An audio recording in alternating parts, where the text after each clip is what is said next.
Good evening and welcome to the March 16th, 2022 Board of Supervisors meeting. Your chair, James McCartney. Please rise for the Pledge of Allegiance.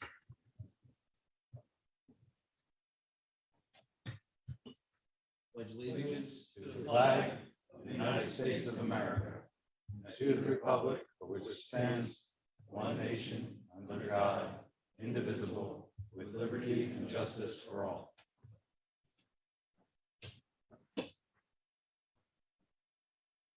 Okay, we'll do a quick roll call. Supervisor Weiss. Here. Supervisor Blundy. Here. Supervisor Lewis. And Supervisor Grenier. Here. Yes. Just a reminder, public comment on all agenda items will be taken as each item is discussed. Turn it over to our township manager for public announcements. Yeah, sure. During this portion of the agenda, residents and youth organizations may call in to make a special announcement, or you can contact the township at admin@lmt.org to request a special announcement be added to a future agenda. That's all we have. I'd like to add one. Yep. There's going to be an e-recycling event in Newtown. It's open to everyone. It starts at 9 at 100 Municipal Drive in Newtown. So go get your old TV sets and bring them on over. Thank you, Suzanne. I think, Dan, you wanted to say something? Yeah, I got two quick ones. One, everyone, I hope should have received the tax bill within the last few weeks. Just as a reminder, our tax collector, Becky Chikine, who's doing it, always does a yeoman's job at this stuff. If you need more information on the lmt.org website under government, there's a tax information where we have our due dates. So the due date to get your discount is May 2nd, and the due date at face value is June 30th per the website. Just keep an eye out for that. I know I am. And then the other one, I don't know if anyone saw this, but I thought this was pretty cool.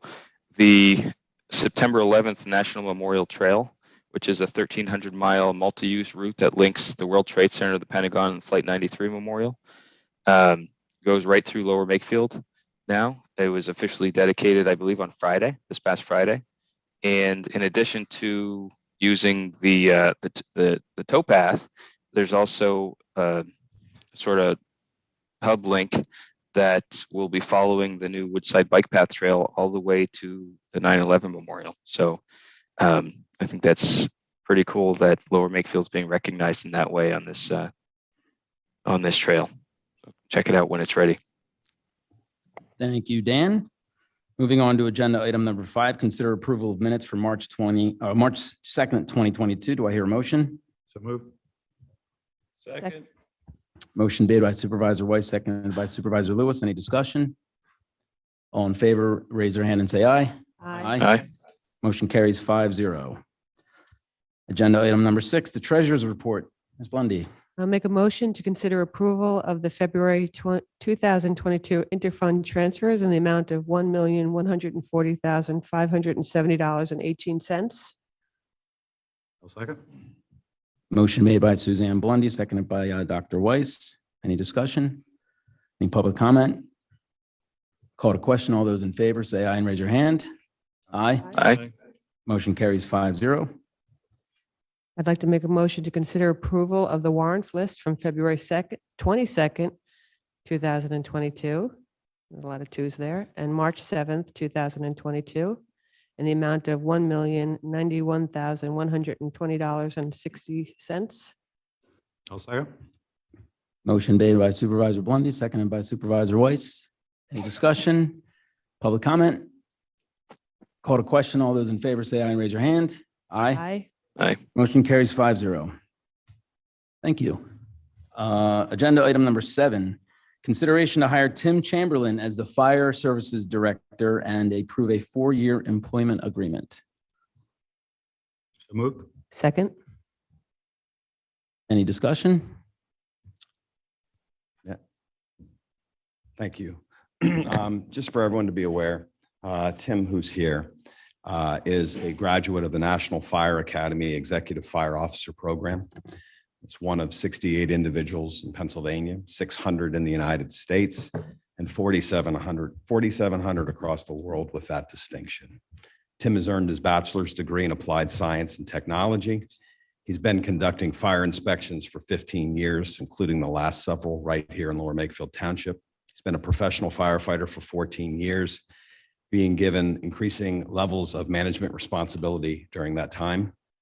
He's also a fire suppression instructor at Bucks County Community College at several different levels of training for firefighters across the region, as well as instructs and oversees structural burns conducted at the Bucks County Training Center. He has experience in every part of fire service: inspections, investigations, plan review, construction, oversight, and response assessment. Personally, I'm prouder of this position, this hire, this person, Tim Chamberlain, than any other hire I've been involved with in my entire career. I'm honored he's accepted this position, and I believe will be a tremendous asset to Lower Makefield. Thank you, Kurt. Any other comments? Any public comments? Call to question. All those in favor, say aye and raise your hand. Aye. Aye. Opposed? Motion carries 5-0. Congratulations, Tim. Welcome aboard. Thank you.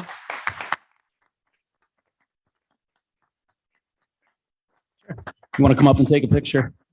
Yeah.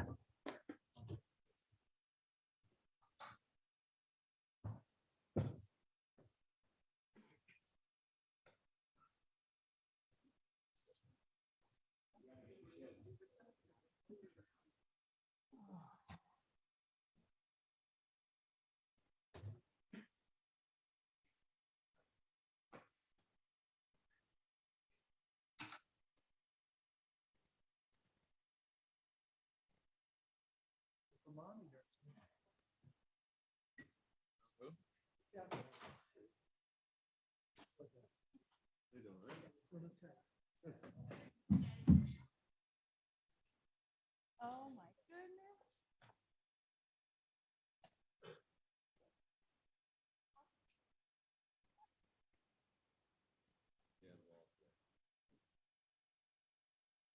Sorry. 1, 2, 3. All right, you two stop chatting. Oh, sorry.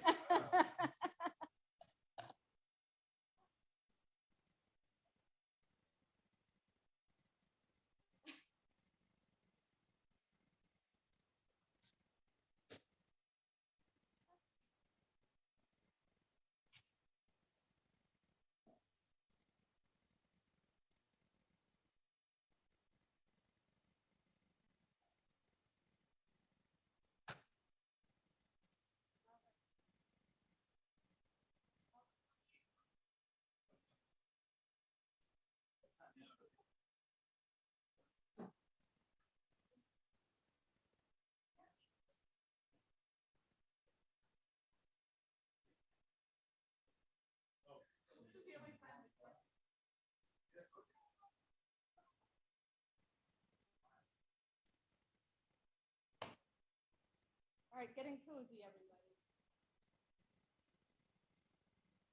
Smile, 3, 2, 1. Yep. Oh, good. Thank you. Thank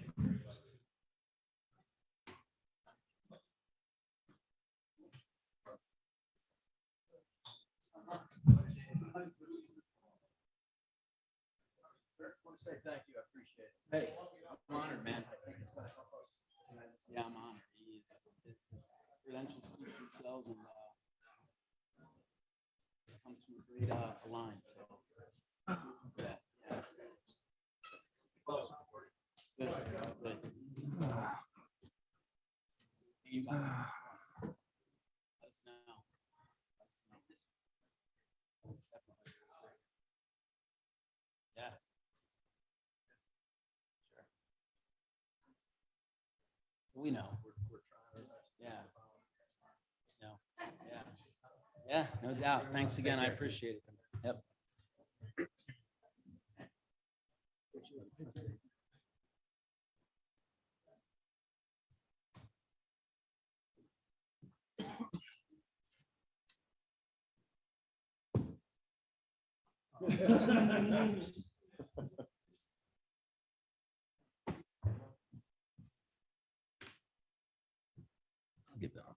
couple minutes. Give them a minute.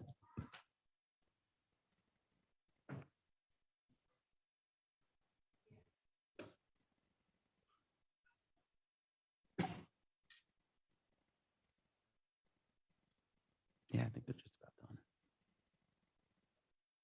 Yeah, they're done.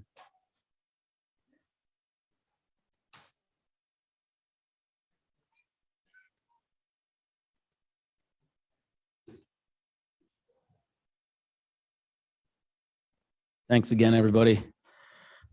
Okay, moving on to the agenda item number 8. So I believe that we have a presentation. We do. Okay. So we'll bring Craig in here, but just for me to set this up for a little bit.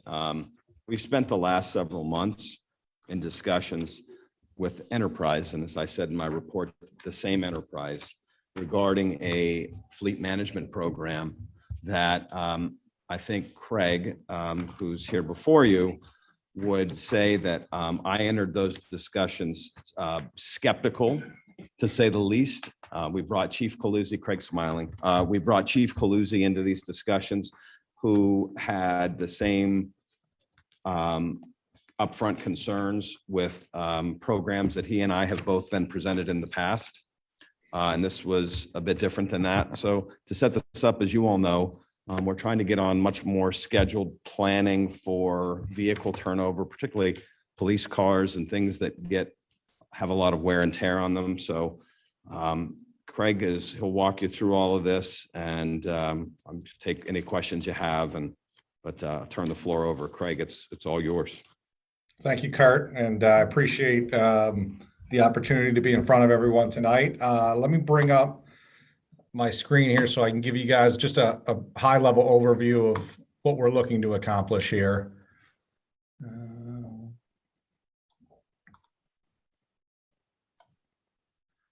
All right, can everyone see my presentation? Yes. Okay. So briefly, just a quick introduction. My name is Craig Sherbico. I'm an account executive with the Enterprise Fleet Management Division.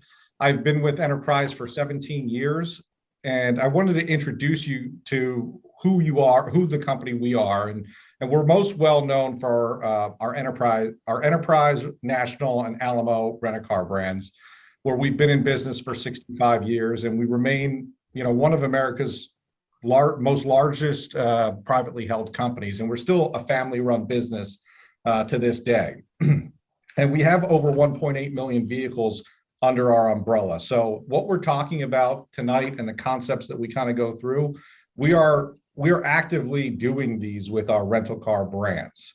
And really, we're just going to plug the same type of blueprint in with what your township is doing with your vehicle program. Looking at the Enterprise Fleet Management Division in particular, we've become the largest fleet management company in the world. We have over 535,000 vehicles on lease as it stands currently. And our largest growing segment right now, these last few years, has been in the government space, and in particular here locally in the greater Philadelphia market. And the reason that what we're sharing with you today is a proof of concept, but it's a plan that we've been executing with several government entities here locally that I've included in your packet that you'd have here tonight. So nothing that we're going to talk about hasn't already been done and kind of tested. And really what we're looking to accomplish, to Kurt's point, is developing a strategy to minimize and make your cost more predictable on an annual basis. And I want to show you just briefly how we go about doing that. And right now in the current automotive landscape, there's a lot of challenges out there, in particular with the supply chain. Vehicle inventory is difficult to get your hands on, and the most traditional sources are to go to your dealers. And one of the things that will be that you'll be able to take advantage with a partnership with us is leveraging our purchasing power. We buy over 1 million vehicles a year with the Enterprise Rent-A-Car brand, and so what that does is we have established relationships with all of the vehicle manufacturers where we can order directly from them. And really what we've seen our government clients have come to us with is that they're having trouble finding vehicles. There's limited inventory out there, And your dealerships are not required to sell to the government. They're not required to honor incentives. And by being able to order directly from the manufacturer, we can ensure that you get your state contract pricing under the Sourcewell agreement, and we can ensure that we get you the most attractive incentive that the vehicle manufacturers are offering out there. So one of the things that makes this blueprint work is that the pricing, the purchasing power that you get being a government entity is very similar to how Enterprise Rent-A-Car buys its cars, as we buy over 1 million vehicles a year. So we get a very good upfront price when we secure a vehicle. And really what we're going to look to target is how do you take advantage of that? How do you leverage that purchasing power and turn that into an advantage? And I'll show you what I mean by that in just a second. But when Kurt was talking about having a regular vehicle replacement schedule, the whole idea here is figuring out the right time to get you out of that vehicle before your maintenance and your fuel expenses really start to take off. And while you still have some equity, some value left in that vehicle. Now, the key to that is, do you have, what we offer is the ability to execute on generating a resale value when you're set to replace a vehicle. A big portion of Enterprise Rent-A-Car's profit is dedicated to replacing, when we go to replace a vehicle in the rental car business, we're selling that back to typically wholesale dealers. And so there's so much invested we have when we're doing this every single year. Your vehicles then get plugged into this system, network, and infrastructure that's already built out, and while you maintain all ownership equity in these vehicles. So an example of what how identifying a replacement strategy works is, here's a 22 F-250, a very common truck that you would see in a public works fleet. And what Ford is advertising is around $43,600 to the public on this vehicle, but a typical government purchase price for this vehicle is $34,500. And this example outlines what it costs to hold this vehicle for 1 year, 3 years, and 12 years. And if you see here, if you get out of this vehicle within that 3-year replacement mark, we're selling this vehicle right now currently for more than what the purchase price was. So in essence, this vehicle becomes free to run for 3 years versus running it for 12 years. The vehicle's value diminishes tremendously. And now it's costing $26,500 to run that vehicle over 12 years. So every time we can do this and reset the clock, this is how you can take advantage of that upfront purchasing power that you are afforded.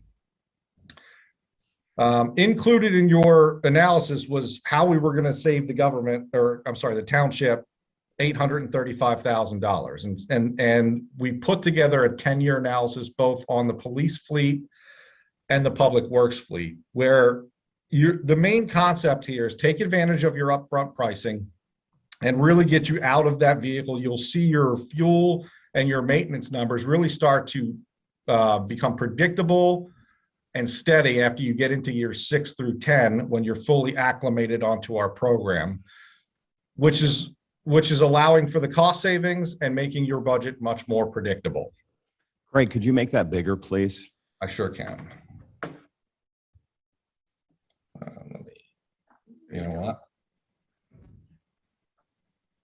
Okay. Is that better? Yes. There you go. So to walk through how this analysis built, this top orange line is really just the baseline of what your current budget is. We took a look, and you're replacing in the police fleet roughly 3 vehicles a year. We took a look at what your purchase price was to establish that 3 vehicles cost $150,000 when you purchase them. And then you come over and look at your maintenance, what you're spending on your maintenance, what you're spending on your fuel, to get a baseline budget of $352,950. This will vary based off sometimes you may not replace any vehicles, or sometimes you might replace more, but this is just a baseline to compare what it looks like as you start to cycle into our program. And so as you come down here, we looked at 22 to try to dial 2022 in as accurate as possible. There's already 2 vehicles that have been delivered to the police department that have been where you're seeing that $110,250. We took that invoice that you guys received for those 2 vehicles. There's an expectation that there's 2 more on the way that have been ordered already that are set to land somewhere in the May, June range. And we would bring on to our lease program. And we forecasted out 8 months of lease payments for that, which brings 4 replacements so far in 22. And the plan would be to replace 10 total. So that's 6 more. There's about a 6-month lead time to order those 6 other replacements. So we factored in 6 months of lease payments, which is where you're getting the 6 months of the lease payments plus the 2 months, or I'm sorry, the 2 months of lease payments on the 6 vehicles that we order for you, and the 8 months of lease payments on the 2 vehicles you already have ordered and scheduled to be delivered. The Craig, do equity. you mind if I just jump in for 1 second, just to give the board Absolutely. some context? The chief and I, in our meetings with Craig, asked them to model a process by which police vehicles would be rotated in and out of service in 5 years. So if you look at his chart where he has that 10, you'll see it goes from 10 down to 5 and then comes back up to 10 again, where that would be the process that over 5 years we'd be rotating these vehicles. As you all know, we have vehicles that are, a lot of them a lot older than that and beat up in that, but that is the model by what this is based on. Thanks, Craig. You got it. Hey, and everyone, if I can just jump in briefly. First, my name is James Harris. I'm our area sales manager for the Philadelphia market, and I oversee our account management teams. So I wanted to be on this call just traditionally. I've spent the last 10 years or so managing accounts, some government, just down in the Baltimore market, and then have recently transitioned up this way. But the real philosophy here is taking sort of a historical process that you guys have done, but finding a way to do more with a similar amount of money, or potentially less if we possibly can, anywhere that we can. And the focus is move those expenses into a bucket that is a more controlled item, i.e. a lease expense, and reduce those maintenance and those fuel numbers as much as we possibly can. So we know that we're going to need to be a little more proactive in the replacement of vehicles. For police vehicles, typically what we found is that 5-year number really starts to make sense. There's a lot of upfit that goes into those vehicles, but we'll help take care of that process. 5 years is traditionally that best holding number that we found.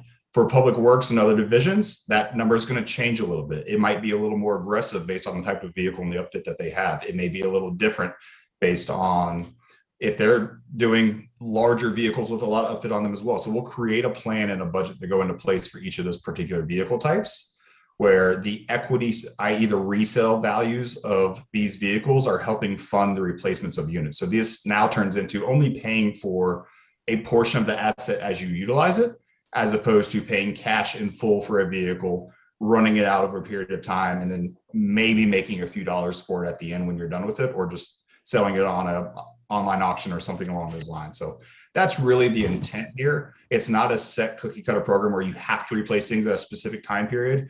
There will actually be an account team from Enterprise that will advise of, hey, it maybe makes sense to hold these for an additional year or two. You will benefit financially from that. Or the market is still extremely strong with used car sale demand. Your vehicles are in high demand. If we can get you additional replacement vehicles, this will actually lower your total cost of owning and operating these vehicles. So there's a lot of numbers on here, and certainly do apologize. This is something that we're more or less used to seeing. It can be a little daunting to glance at a blow, but we certainly do want to pause and see if there are any questions there, just kind of how this general philosophy works though. Craig, do you mind if I just make sure we highlight a number in here so everyone can see? I'd like to highlight a couple of numbers. Part of the turnover when vehicles are turned over, right? Essentially, we're working on 5-year leases. Those sales could take place. Part of your job in managing the fleet and advising staff is when is a good time to sell, how that works into the overall budget number.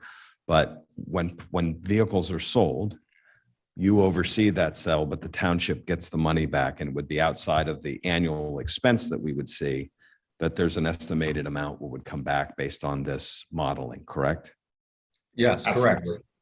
So in these equity owned and equity leased lines right here, this is where we're showing the money that would flow back to you based off of the replacement resale value and the equity that we are projecting you have in those particular vehicles.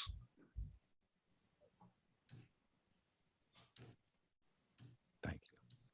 So we'll pause and allow for questions or anything else you want some more detail on. Yeah, absolutely. Thank you so much. I actually had some questions if you're ready to answer them. Sounds great. So is the model currently beneficial because of what the current used car market is? Is that the reason why this works so well? It works a little better right now, probably than it has historically, but it also doesn't change anything because this was our fastest growing segment prior to it, be honest, 2 years ago to the day. If we look back in time a little bit, this model has continued to work. The resale numbers are slightly stronger right now. It's also become a little more beneficial because dealership inventory has changed drastically. Neither of those are things that we anticipate changing realistically over the next 2 to 3 years. Those are both supply chain issues now that aren't really going away.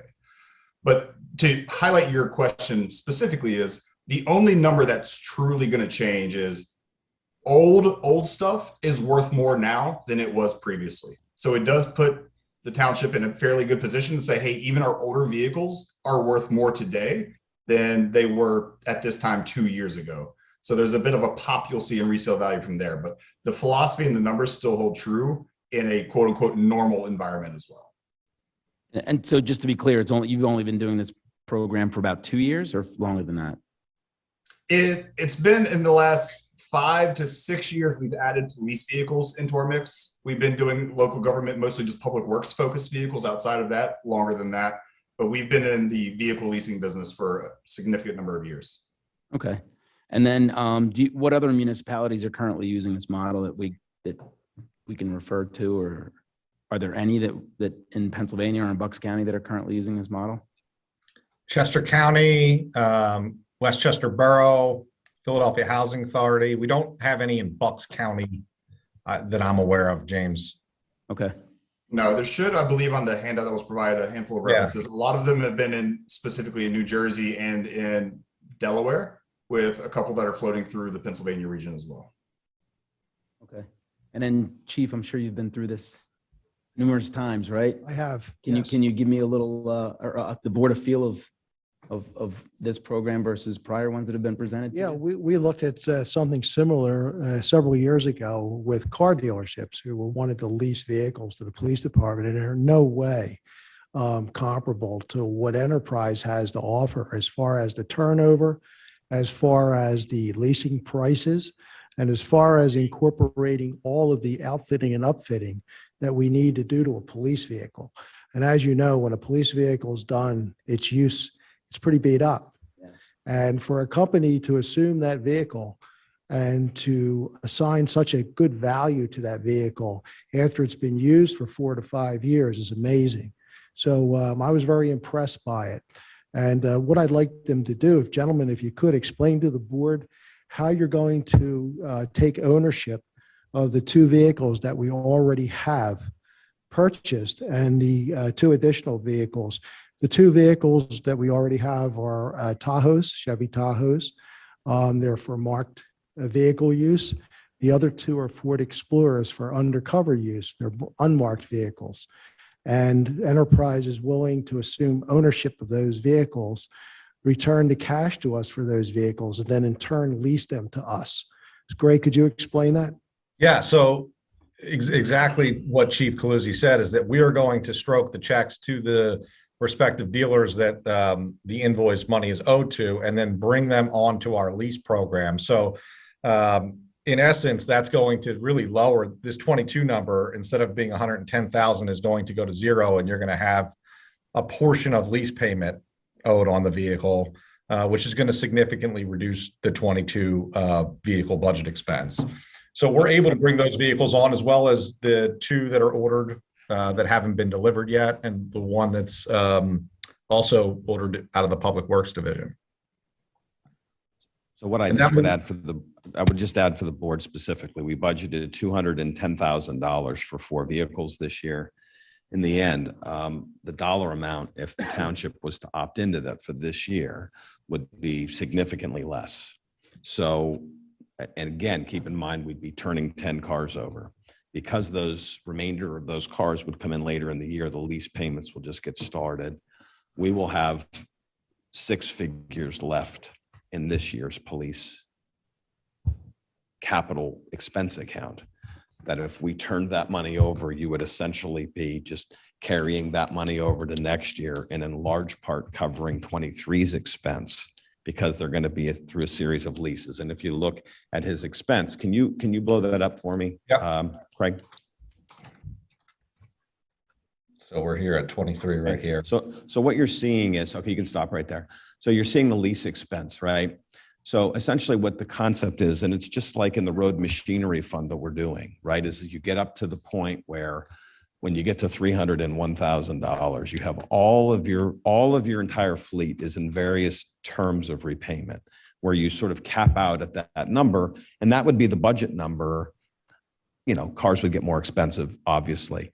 But in this example, that would be the number that you would be set with every year. And you would know in the end, our vehicles are never more than 5 years old. They're getting rotated. Some would come sooner or be switched sooner. So you'd be budgeting $301,000 when you get there. Now, could you go a little bit to the right, Craig? And then if you look to the right, if you look at the equity lease, that's the sale amount, correct, Craig? Correct. That's what. So if you look at the 145, so on one side of the ledger, you'd be up and you'd have a predictable amount, the budget of 301,000 in year 5, and you'd be getting the net back of the sales of those vehicles because they're much newer, that enterprise would be responsible for. So if you look that, you would either net the lease out or just take the check back that would go into the budget. So essentially, if you looked at that 1 year, the net difference between 301 and 145 is 155.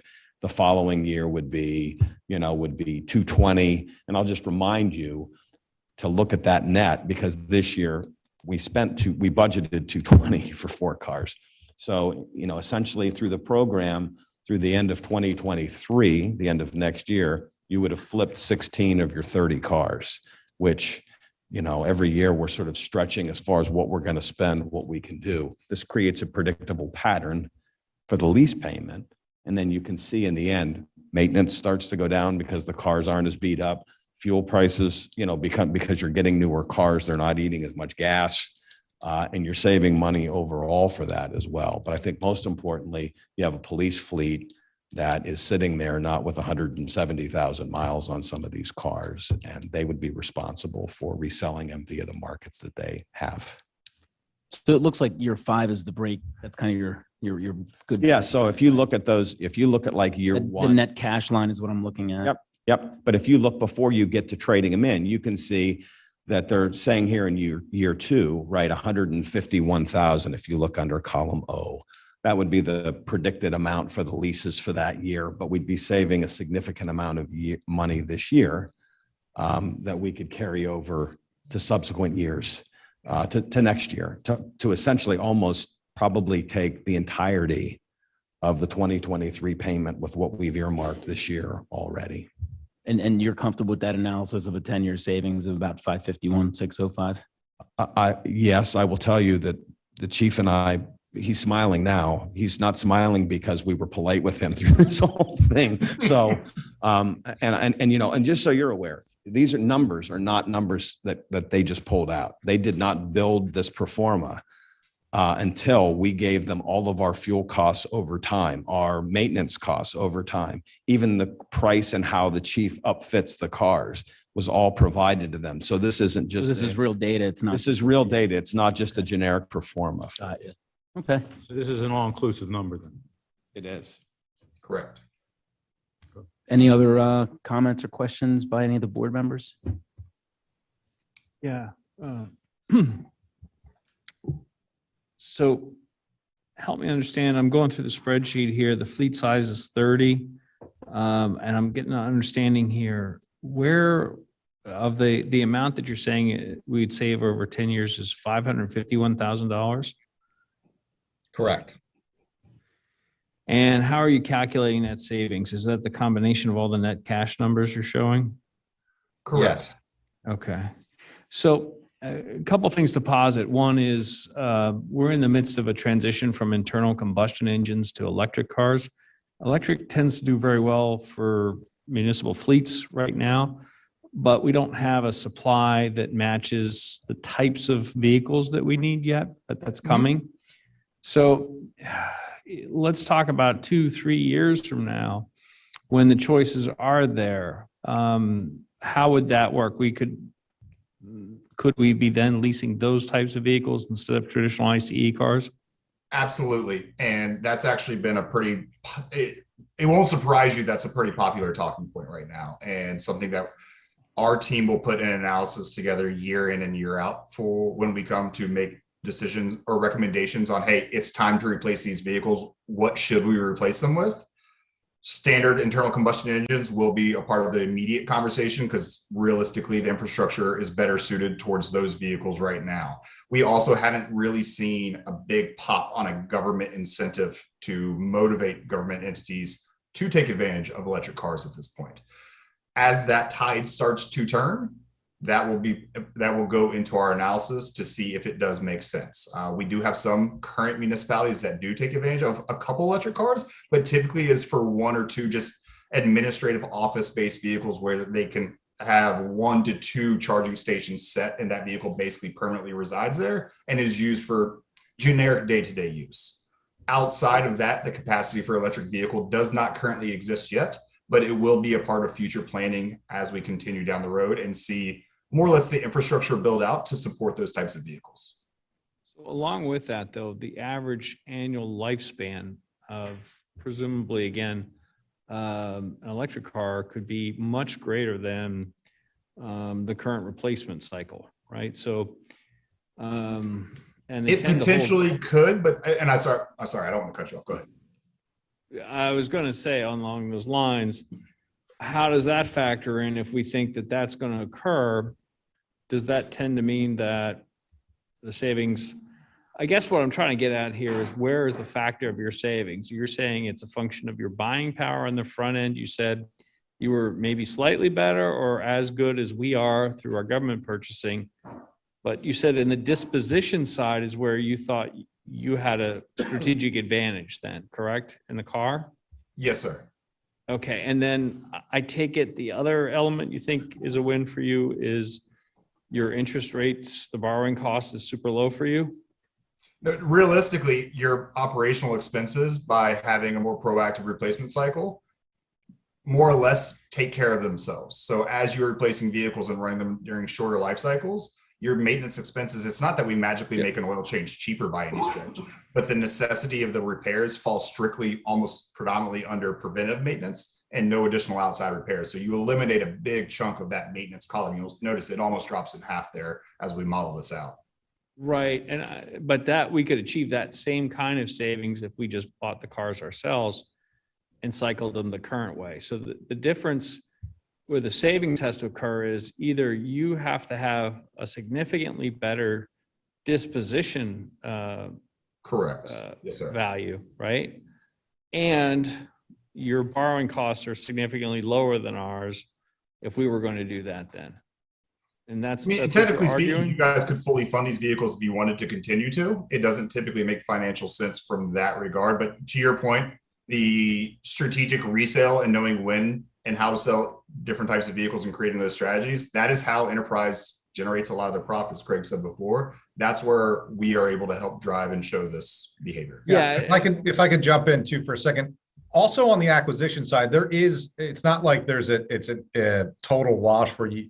The part of our expertise is understanding and knowing what manufacturers, what options are out there that are going to be the most cost effective. So not only what's the best price on the front end of it, but what's it going to look like when you go to replace it? What's the resale value of that? That will change from year to year, model to model, especially when you start talking about electric vehicles. So there is a lot of strategy and expertise in making sure we get you in the right vehicle on the front end, understanding what the total cost of ownership is from a fuel and maintenance side, and then figuring and being able to know with our data, because we're selling these vehicles, what it's going to be worth in that 5-year replacement cycle. So the strategy will constantly move based off of what's going on with the market. And what we're going to do is really be an advisor to you and bring you that information so that you can make the most informed decision. But at the end of the day, you will be able to make your own decisions with regards to whatever strategy you want to employ here. So, but I still want to get at what your strategic differentiators are in terms of where the value and the savings is coming from. And you suggested that there's, right now I've got two, right?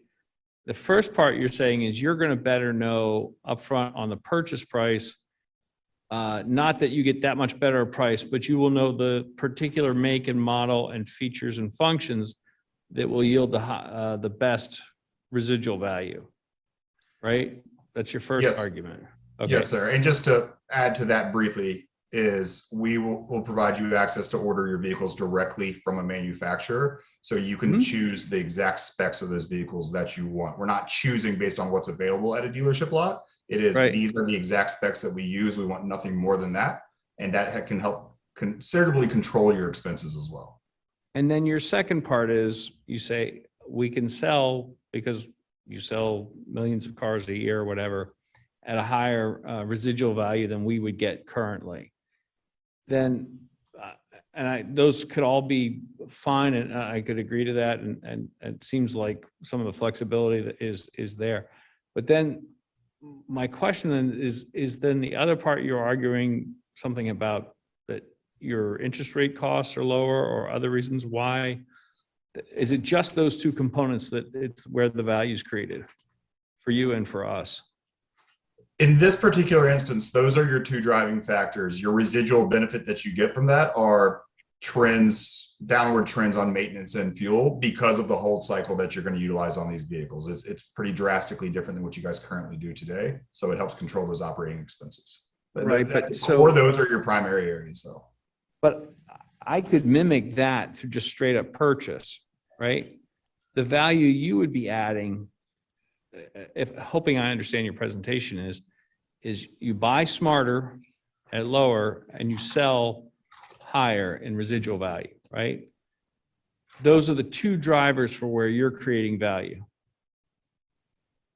here, right? Yes, sir. That's what, okay. And then let's see, over the course of, we're talking, this is a 10-year analysis, and we would be buying how many cars over that time period? Over 10 years, it would be 60. 60 cars. So in savings, right, you're saying over the 60 cars, it's a $10,000 swing per car or like $9,000 swing per car? Yes, sir. Okay. And that $9,000 swing per car, what's the breakdown on smarter buying, smarter residual value? Is it 50-50, 60-40? It's comparing to what you're currently doing right now, which is running the vehicle for 10 years. So that's we looked at when we built this analysis, what's your current program look like, what you're currently doing right now, and what does it look like when you transition onto a regular replacement cycle, utilizing our program, the purchasing power on the front end, the resale, and the lease program.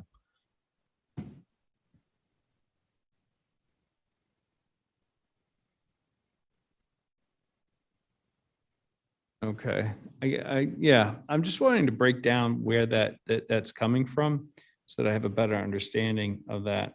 And then the average sustainable savings, that's 14,804. What's that calculation off of? So if That's you look essentially at just on average below that 352 kind of rolling average number that was utilized to create kind of this hypothetical fleet budget. And for example, that number is used only using, I believe, a smaller acquisition number, not the 220 that was referenced a little bit earlier that actually was set aside this past year. So Okay. if you look at years 6 through 10, it just takes that average fleet budget and compares it to the baseline budget of 352,950. That's where you see the average of $14,804 that you're going to save every year after this 10 years. Okay. And again, I'm just, I think where I'm coming from on this is if we're looking at something about $9,000 per car, roughly, and so we think half of that, more than half is in the purchase and more than half is the residual. I just want to break that down where the, Well, I don't know that they have it. I mean, that's probably a fair assessment. I mean, I think what's coming to the table, right, is the township has not had a consistent replacement plan for police vehicles. For frankly, many of our vehicles, Mhm. and getting ourselves on a planned lease program where some of these may not make their way through the whole 5-year lease, depending on some of the advice that we would get from them. And that in the end, it goes on a process by which those are rotated to the extent that they're managed. And in the end, just to address the one issue, I think Supervisor Lewis, that you had mentioned, is our ability to do this on our own, is then we would be managing 30 leases on our own as far as going to purchasing the cars, putting requests out for leasing services, and then trying to manage that on our own, which is, I would argue in the end, it's what the chief and I think especially Ken would not necessarily be in anyone's sweet spot here to manage, that they would be advising us as such. So those sustained savings, the amount that we would get in sales would be, we're getting now in sales, these cars are older, the resale markets that we have, we get on a trade or to a New York City cab company, which is where some of them might be $1,200 a car, $1,000 a car. It's not much. And then, the cars get beat up as frontline cars, and then they get passed down to detectives and they have 100,000 miles on them. And, all of those vehicles on a process that is managed where they're flipped and reviewed, it's the aggregate of all of that. And again, I haven't seen the specific breakout nor asked if, it's 60-40. I understand what you're asking. But I would argue in the end, I think where I'm seeing the value in this is two things. One, it becomes a predictable amount that you can budget every year, but you do have the flexibility. If times got tough and you decided, well, we don't want to do 6 cars next year, could we do 4 cars?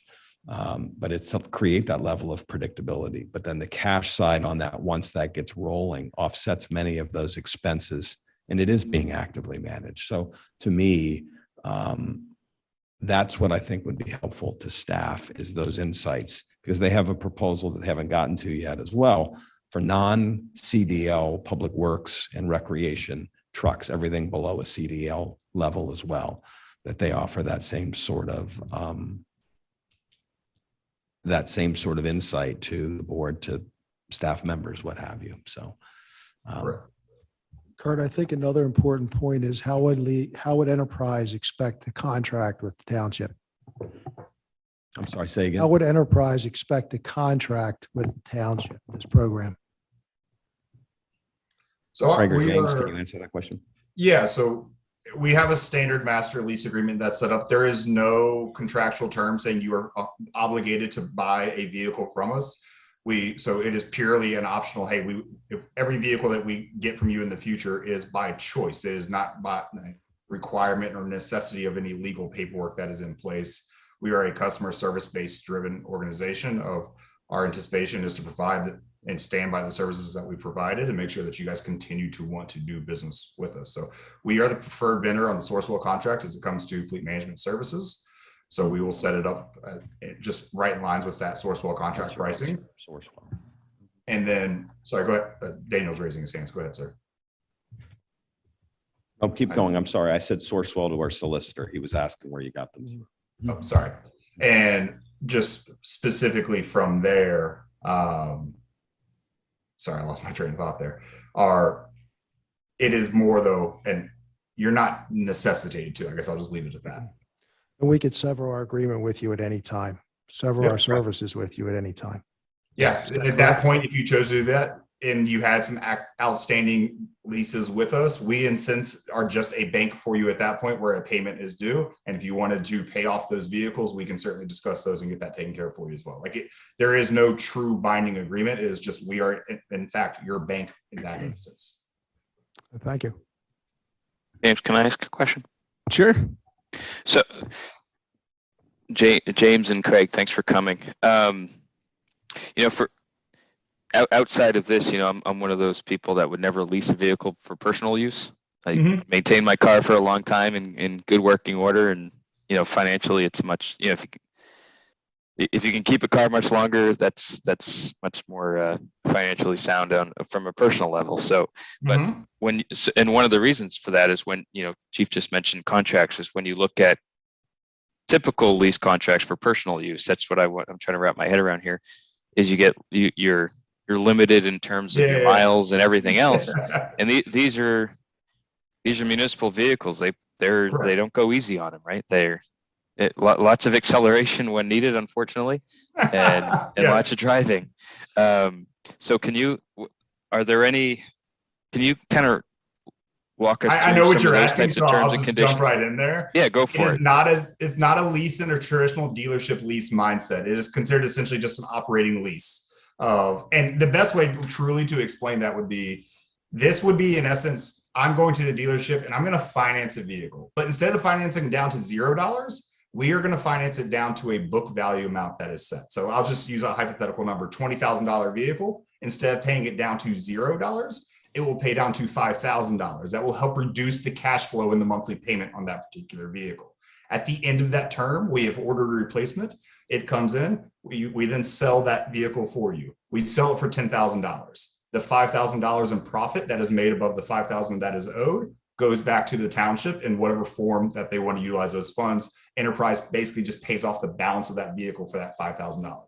There are no wear and tear penalties. There are no mileage penalties. The only thing that does dictate is how much that vehicle sells for. So vehicles that are kept in better condition, it's in the township's best interest to do so because it will only boost the resale value of those vehicles. What I will say is we have plenty of government entities across the country. We are very aware of what police vehicles can look like in 4 to 5 years when they are sold. The other factor of our business segment is that we do the most of our business in construction and service, cargo vans and pickup trucks. By no means are those ever returned in 4 to 5 years in good shape. So we have a fairly good handle on the types of vehicles that we are selling in our fleet division. It is by no means the same types of vehicles you would expect to see that are at the tail end of their life as a rental vehicle. And then I think you touched on this. I just want to make sure I was clear. We're not bound to any specific manufacturer, correct? We can pick and choose. We are completely agnostic. You can use whoever that you like. We tend to find that by Made America along those lines is the preference, but you can do whatever you want as long as we and you are able to get our hands on those vehicles, which these days is a bit of a trickier proposition. I had to buy one this summer. I understand. And then speaking, just as we're talking, I was looking at other potentially similar programs to see what what sets you apart, right? So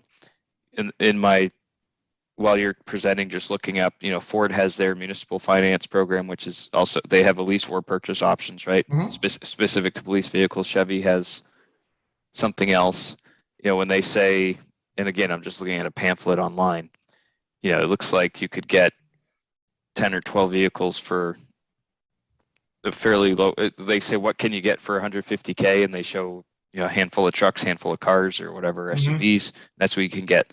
How do your program, what sets you apart from us just going directly to Ford and doing a lease program through them? Or some other program through a look, it's a manufacturer? perfectly fair question, because to your point, you could go to a dealership and finance a vehicle if you really wanted to. Like the sole benefit is not the fact that we're providing a lower monthly payment. Now, some dealerships are only going to offer you a traditional finance, or they're going to push you to do a net lease. So I don't think any dealership in their right mind would offer a net lease on a police vehicle. Just probably is not the most financially sound decision for either side of that user equation.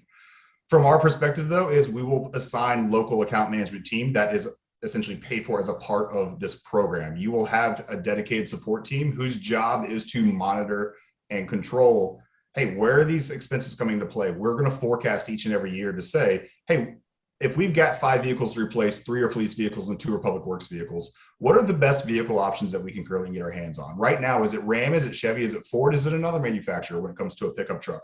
Who has the best offering? What are the government incentives that are associated with each?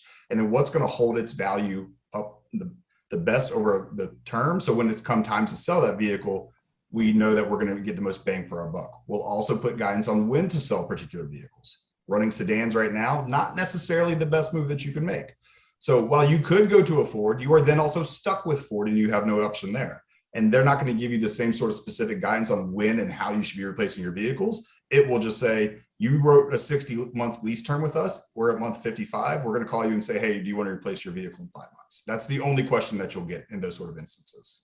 If I could chime in too, it's passive asset management versus active asset management. We're an active asset management company. You're going to get consistent strategy advice.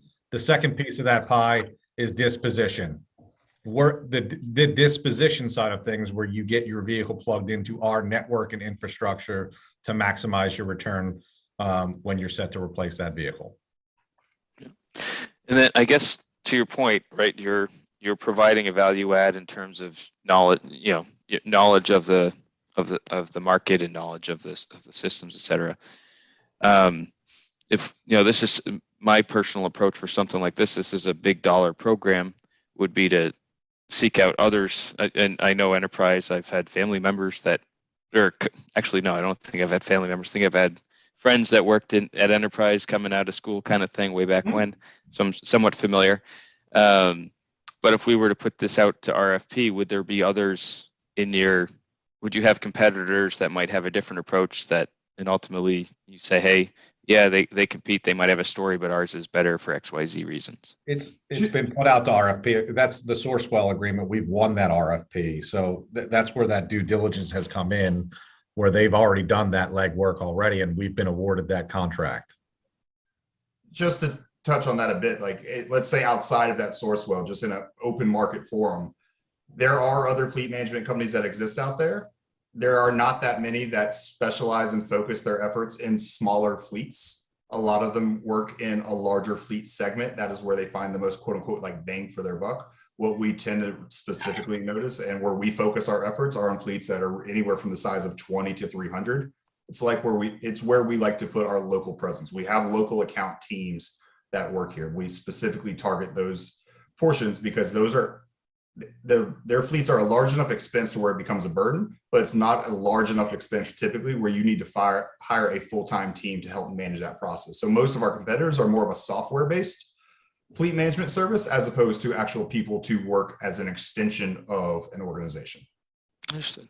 And then, excuse me, Chief, I don't know if you can hear me, but is there to that actually brings up another good point. Is there Craig, can you unshare your screen? Sure can. Chief, is there sort of something like a Bucks County consortium of municipalities or police departments that go in together on any of these things, whether it's Bucks County or Southeast PA or Greater Philadelphia, whatever it may be? No, just the state consortium of vehicles that we go for state bidding and state purchasing. So we don't have to bid everything out. Just the state. Now, I just want to explain something else that was a concern of mine. I talked a little bit before about upfitting a vehicle. The marked vehicles have to be striped. There has to be cages put into vehicles. There's all types of computer system that's put in the vehicles. And we have a certain vendor that performs all of that function for us. Enterprise is willing to, and this was one of the criterias to even do this presentation, that Enterprise was willing to allow us to continue to go through the vendor that we believe is the least expensive and does the best work for us and knows our vehicle and knows our needs. Most police departments are similar, but every police department is a little different in the way that their car is organized, the equipment in their car, how they store their rifles, shotguns, and how they secure their equipment and computer equipment in their vehicles, and the safety equipment that's in the vehicles. So that's a big plus for me.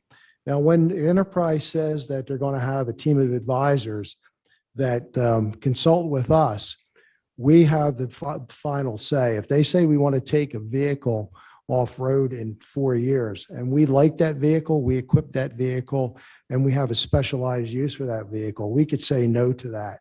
And we can continue to keep that vehicle in service.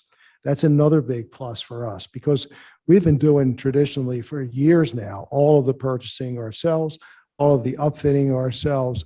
We decide when to take a vehicle from frontline service, when it's not safe for 24/7 usage, and put it in a second line capacity. Now, what this allows us to have for even less money per year, what we spend every year on police vehicles is a consistently new fleet of not new and old and second and third line vehicles, but all new vehicles consistently turned over for the officers. So we're talking about a safety issue. We've talked to our Delaware Valley Insurance Trust about this too, and they're delighted to hear that we're doing something like this because they know the liability in vehicles being on the road, especially in high-speed pursuits and things like that, and the problems and the cost factor for them. So they're delighted to hear that we're going to this route as far as having new vehicles and a turnover of new vehicles each year. Did you have obviously to the insurance piece? Yes, of it, we had a conversation with Divot. They're not going to sit and quantify in dollars savings. But their whole point was, in the end, if you have a newer fleet of vehicles that in principle is lasting 5 years or less, that in the end, right, they end up being less of a liability issue in terms of safety, in terms of all of the issues that would be involved with their deteriorated state, that they believe in the end that would be a good thing in terms of liability insurance moving forward, safety for the officers. They clearly cannot quantify that to a specific dollar amount, as much as I pressed them to try to do that for me. But their reaction is that for them, that would be an obvious long-term benefit for the township's liability and property insurance by being in such a plan. Suzanne, Kurt, did you have on I'm that, sorry. Kurt. Sorry, Jay. Yes. If a vehicle, let's say we're insurance, it's what I was kind of thinking of before, but I didn't ask it, I guess. If a vehicle is in an accident, insurance will fix it to an extent, or they'll total it, right? So let's say, I don't know, some percentage of police vehicles get totaled in accidents, unfortunately, due to the nature of how they're used. That's a terrible thing to think about, but we know it happens, right? So when you look at the $9,000 per car that we're talking about earlier, does that include some understanding that, hey, a couple of those cars might need to be replaced much sooner, or does the cost go down if we end up totaling a couple cars prematurely and can't resell them? No, it doesn't really make much of a difference because the settlement you'll get from your insurance company will be of a fair market value in those particular instances. So you're not out there's no loss in value that you incur because the vehicle is totaled. And in the end, right? I mean, in the end, if something like that happened and we were getting another vehicle, right, we're going to have a dollar amount that we're going to get for that vehicle. It's going to enter whatever the replacement vehicle is in a new lease program, by which I think the swap and the credit back for us ends up, and actually we might end up, doing better for that particular year, a little better. I don't want to say that, like, a little better off than you'd think, for the reason that I just stated. And frankly, the replacement value of the vehicle, right, as well, when you have a vehicle that's 5 years or less, certain model versus a model that might be 10 or 11 years old, certainly would go up as well. Okay.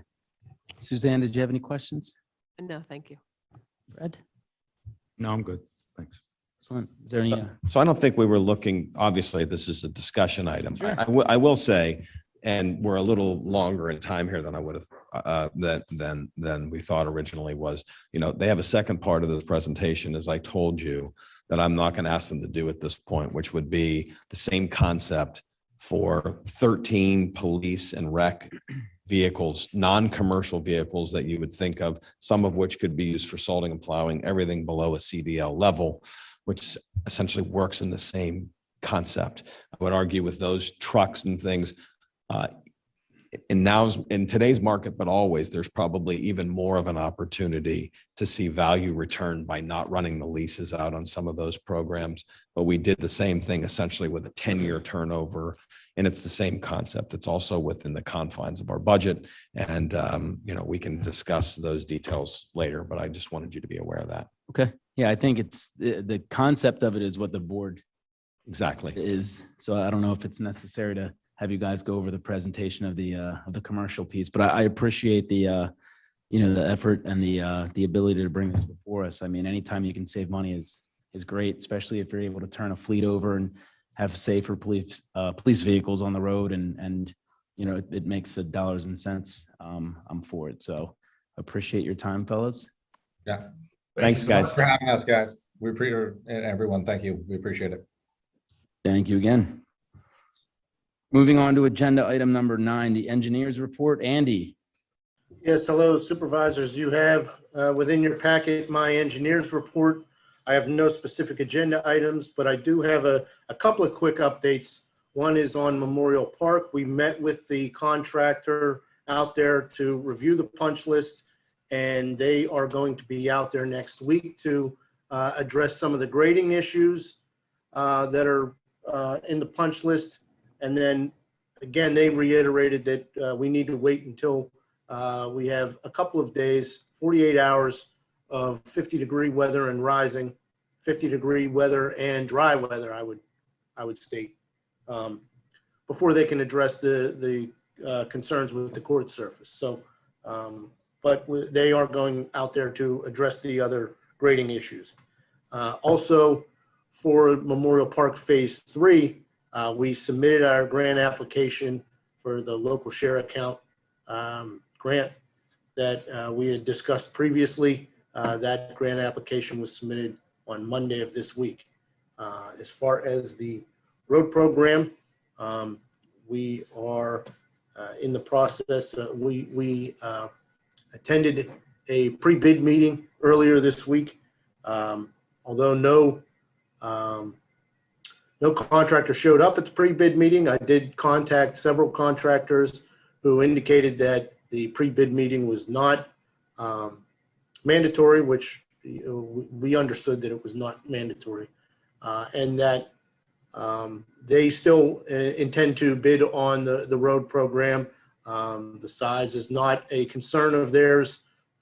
In fact, several of them said that it's right in their wheelhouse. So they both definitely planned on bidding, and that bid is scheduled to open on March 30th. So that's all I have. Thank you, sir. Agenda item number 11, manager's report. Kurt. Well, I'll go back just a step. I don't know if there's any questions about any of those project updates. The one thing I will note, the difference that we outlined was. Are we going over projects now, or are we going I am managers? so sorry. I skipped over 10. Number 10, project updates. Kurt. So the one thing I do want to point out is letter G, that we would be looking at awarding the road bids at the next meeting. We had discussed the hope that it would be tonight, along with the ordinance that would be passed. But in discussions with Andy, I think the feeling was giving contractors as much time as possible to put their bids together. It doesn't impact at all the time frame as far as the DCED filing or anything else. So we delayed that a couple of weeks. But other than that, unless there's any questions. James, I had 2 quick ones, if you wouldn't mind. Sure. Andy, on the Woodside bike path, it says that we submitted for a DEP permit on the 25th. Is that a NIPD's permit? Yes, NPDES permit. Okay, and that had to go to the state instead of the county in this case? Correct. Okay, I just want to make sure we didn't have any other permits that I read wrong, so thank you. No, And- that's it. And that's what, a 100-day review, something like that? Typically 6 to 8 weeks. Okay, so maybe even a little quicker. Good. And then, actually, Andy, this might not be for you. This might be for Kurt. At Memorial Park, have we cleared out the spoil piles that were near the stream there? That is not cleared out yet. That's on our list with a variety of things that my guess will be it's in the next couple of weeks. But we'll be out there to clean that up. Okay, we got to make sure we don't get a violation on that one, given how close we are to the stream. That's all I have. All right. Moving on now to agenda item number 11, the manager's report. Thank you. The only item I have, you have in my manager's report, but also a memo from our public works director. is the consideration to purchase the vehicle before you. We have that in two separate motions. I will point out that while we're purchasing it now, we will be following up soon with financing proposal. As you know, we purchase these pieces of equipment from the Road Machinery Fund and do that through a series of short-term leases that will be coming. The truck won't be delivered till later this year. So I'd ask for your consideration for each of those two motions. Before I ask for a motion, I just want to ask if we're so inclined to move forward with the enterprise agreement, would there be a buyback of these two vehicles? Yeah, these are CDL vehicles, so that would not be something. They would we not be qualify. involved with, correct. Okay, excellent. Mr. Chair, I make a motion to purchase a 2023 International HV 507 chassis with a trade-in of a 1998 International dump truck, a 1999 Sterling sweeper truck, and a 1988 Ford sweeper truck for a net cost of $88,409. I'll second. Motion made by Supervisor Lewis, seconded by Supervisor Weiss. Any discussion? That wasn't a typo, right? That was 1988 for the sweeper truck. Correct. Yeah. Any All right. public comment? Call to question. All those in favor, raise your hand and say aye. Aye. Aye. Opposed? None. Motion carries 5-0. Mr. Chair, I'd like to make a motion to purchase an Intercon uplift, which includes the dump body, plow, and salt spreader for a net cost of $89,501. I'll second. Motion made by Supervisor Lewis, seconded by Supervisor Weiss. Do I hear any discussion? Any public comment? Call to question. All those in favor say aye and raise your hand. Aye. Aye. I want to put one more point just for the record. So for the budget, even though this was being financed, we estimated that the net cost for this vehicle would be $180,000. That if you add those two items up, it comes out to $177,910. So we're even below the aggregate price that we budgeted for. Stellar budgeting. Thank you. So that motion carries 5-0. Moving over to agenda item number 12, the solicitor's report. Mr. Trudeau. Yes, thank you, Mr. Chair. First, there was an executive session tonight that began at 6:45 and concluded at 7:05. Items related to informational and litigation items that were discussed at the executive session. Under sub A, under my agenda item here, I would ask this to be modified to consideration to enact the road paving financing ordinance number 428, period. The outside counsel is working with us, Mr. Klosser from Kirtland Hefter, is also helping us with the EC filing. As a suggestion to add information in the ordinance, which is under item 3. I would note this is not an MPC ordinance, which doesn't require going back to any type of review. Plus, the addition, which is the second sentence in number 3, is a clarification of the information that's contained prior in that note. And he opined, as did we, that this did not require re-advertisement. So hence the modification to the ordinance tonight. And it does not violate the Sunshine Act because it's not a new addition. It's just a clarification. So, Mr. Solicitor. yes. Does ordinance 428, is the version that is in the SharePoint the current version of the agreement? That's my understanding. Yes. Yes. Okay, so that's the one we reviewed then that we Yes. got. It has, if you look at it, it has that second sentence in paragraph 3 that would include that. Yes. Starts with the words realistic costs. Yep, okay, yep. All right. Mr. Chair, if it pleases, I'd like to make a motion to enact a road paving financing ordinance number 428. I'll second. Motion made by Supervisor Lewis, seconded by Supervisor Weiss. Any discussion? Any public comment? Call to question. All in favor, raise your hand and say aye. Aye. Aye. Opposed? None. Motion carries 5-0. Thank you. And under B is an accompanying resolution that not only talks about the ordinance, but also talks about allowing the township and its officials to sign and execute the appropriate documents, loan documents and things like that, that will be coming forward as part of the overall financing process. So we just ask that the board adopt a road paving financing resolution number 22-7, which has been produced, and there are no changes in that. Mr. Chair, I'd like to make a motion to adopt the road paving finance resolution number 22-7. Second. Motion made by Supervisor Lewis, seconded by Supervisor Weiss. Any discussion? Any public comment? Call a question. All those in favor, raise your hand and say aye. Aye. Aye. Opposed? None. Motion carries 5-0. Thank you, Dave. Yep. I got. Oh, did you want to go over the zoning hearing? Yeah, I might as well do that too. Two items under zoning hearing board appeals. Appeal number 22-1953 will look familiar to everybody, and I'll explain that in just a moment. Scott Glennie is appealing for the property located at 5 Shelley Lane, tax parcel 20-043-072. He is requesting a variance from Township Zoning Ordinance 200-23 capital B in order to construct a 190 square foot rear yard addition, which would increase the impervious surface from the existing 23.9% to 25.1%, where 18% is the allowable amount. If you may recall that the last meeting, the same applicant had the same appeal. The difference is in the interim, our code officer went out and actually measured the appropriate amount of impervious surface, and hence the I won't say reappeal, but the new appeal based upon the same information. With that, even though it's a higher amount, again, we believe that the zoning hearing board has adequate means to require mitigation means by which the stormwater management can be offset. So we would recommend deferral unless there's another submit by the board.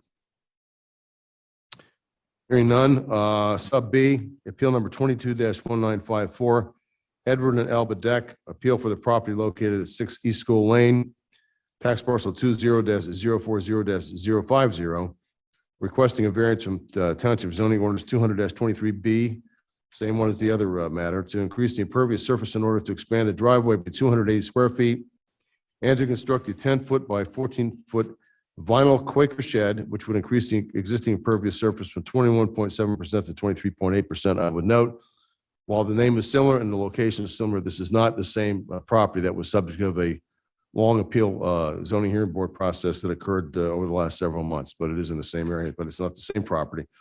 Given the circumstances and our approach in many of these cases, we recommend deferral unless there's another settlement by the board. Hearing none, that's all I have, Brian. Thank you, sir. Moving on to agenda item number 14, zoning inspections and planning. Jim, Good he's evening. here. Jim Majewski here. There he is. Yeah. You have in front of you a request from a homeowner to construct an in-ground swimming pool. The amount of impervious surface that they're proposing as part of this project would exceed the limitation that was placed on the recorded plan for the development of 3,960 square feet.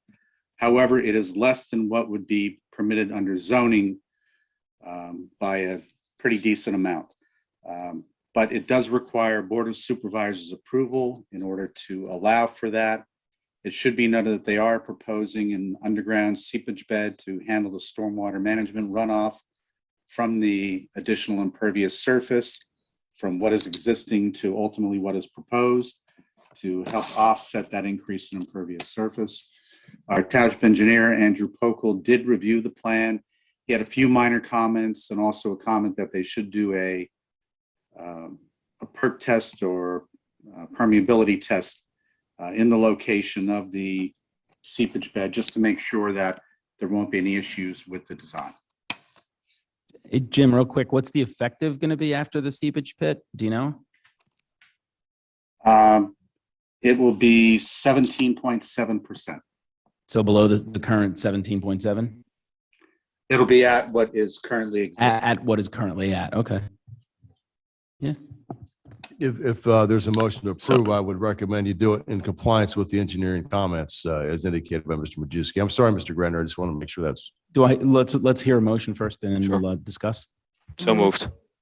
I'll second. Motion made by Supervisor Blondie, seconded by Supervisor Grenier. Any discussion? Dan? Yeah, so our favorite term. So, Mr.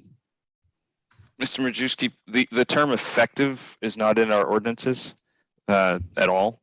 So I just want to make sure that it's when it's some sort, it sounds like it's some sort of comparison of pre versus post volume based on what the BMP can handle. Is that what we're looking at? That is correct. So the post that's is the going to term be that less is- than pre? Is that what we're getting at? Yes. And actually the bed is sized slightly larger than what is required. So there'll actually be slightly less for the volume. Does that include, and our rules are a little unique, I guess, but does that, when you run those calcs, does that include the area of the swimming pool within the coping when we look at pre versus post, or is that not included? That's not included. Typically, when you have a swimming pool, the water level doesn't rise up to the lip that surrounds the pool. In essence, you kind of have a little bit of freeboard. It takes a lot of rain to fill that pool up to overflowing to actually generate runoff. So when they did the ordinance, they excluded the area within the water surface from the impervious surface calculation. I mean, it's on topic, but a little off. I would like to consider changing that in the future, because one of the main reasons for addressing impervious areas, not just runoff, it's actually maintaining groundwater infiltration from stormwater. So when it's stuck in the pool, it's not going anywhere into the groundwater because it's stuck in the pool and can't go through the concrete beneath. But all that being said, they're within this. They didn't need any variances for any of this stuff, right? They're within the rules. They just increased on the plan. The number went up a little bit, but they're still well within what the allowable area based on our regs. That is correct. Mr. Okay. Pokel did note that they do have a shed that is too close to the property line, and that will either need to be moved or they'll need to request a variance to keep it in its current location of less than 10 feet from the property line. Is that included in the impervious calc? Or Yes. no? Okay. All right. I'm fine with what they're doing. Any other discussion by supervisors? Any public comment on this item? Call to question. All those in favor, raise your hand and say aye. Aye. Aye. Aye. Opposed? None. Carries 5-0. Thanks, Jim. You're welcome. Moving along, agenda item number 15, general public comment. Is there anybody in the audience that has any general public comment that they'd like to bring up? Anybody on the line?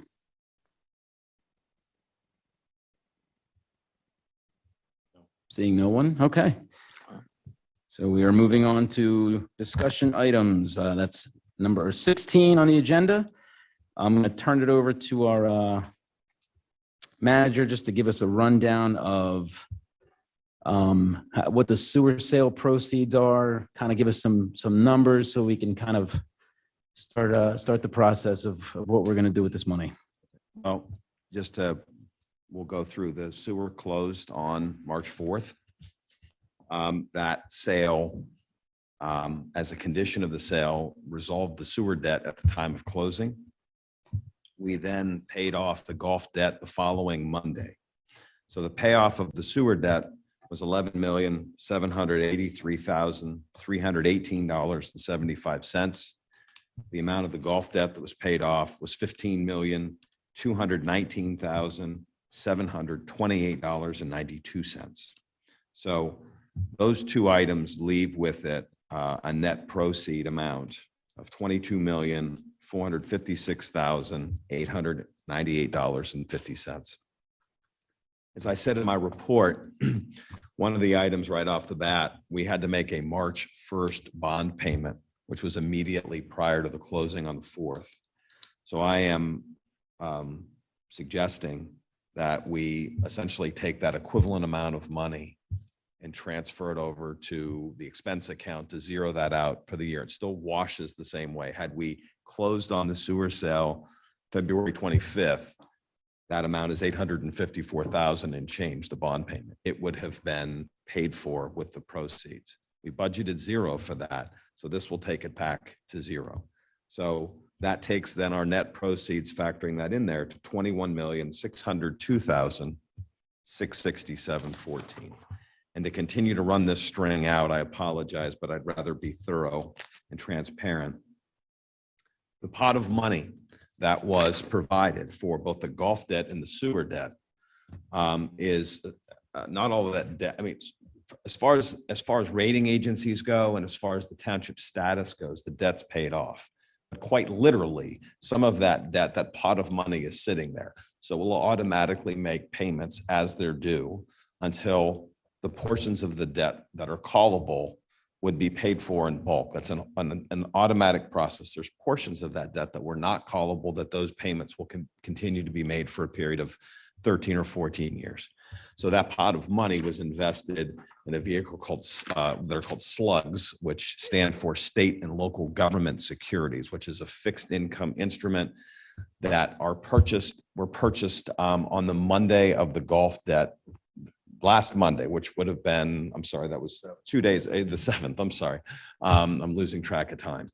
So those would have been at interest rates that varied depending upon how much time was left on those payments. Those interest rates varied from 0.36% to 1.74%. So PFM in their role then would figure out how much money we would need, understanding there's interest coming in to pay off the debt. So that resulted in the township receiving money back Monday of $1,367,909.38. We got that money wired to us on Monday.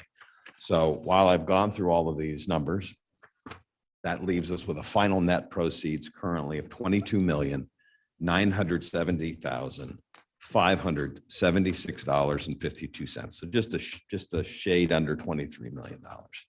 Now, as far as your agenda goes to the chair, the first item we talk about is sewer fund reconciliation. There are a variety of reconciliations, including to those places that we pay for treatment, that will still be outstanding for this year that we need to account for. All along, and frankly, we had for a period of time a negative cash balance in the sewer fund that eventually, when revenue starts coming in and when things wash out, there would be a negative balance in there. I think I've said all along that I would estimate a fair amount to factor would be $2 million. We might do a little better than that, but I think $2 million will cover it. Now, that's going to take a little while to wash that out, to have a specific number. But if you were to ask me for a number that we would sit in factor for that, that would be it, which then, if you take my word for that, would take us to $20,970,000 sitting there for the board's consideration. Excellent. Thank you for that. One of the first items below your reconciliation is, the board now has to come up with ideas of how we're going to, fiscally take these proceeds and make them work the best for the township. One of the ideas that had been kicked around, and I've talked to several board members about this, was the set-aside trust. And I think it would be imperative if we partner up with somebody at this point to kind of give us the lay of the land of what things we can invest in from a financial standpoint and from a legal standpoint. So we have, I've looked around a little bit, and I'm clearly not an expert in either of these things. However, there are several types of trusts, as an example. The board has used the words irrevocable trust, right? Irrevocable trust on its surface means money goes in, it can't be touched. You'd set up that the interest would come back to the township in some form or fashion. There are other trusts that are a step below an irrevocable trust. And I was trying to have a conversation with Middletown's manager that I have not yet, but I understand I think I understand that Middletown's trust is a step below that, right? That would create rules or possibilities to tap into that money, but could potentially be subject to rules being changed down the line if a subsequent board wanted to amend whatever those rules were.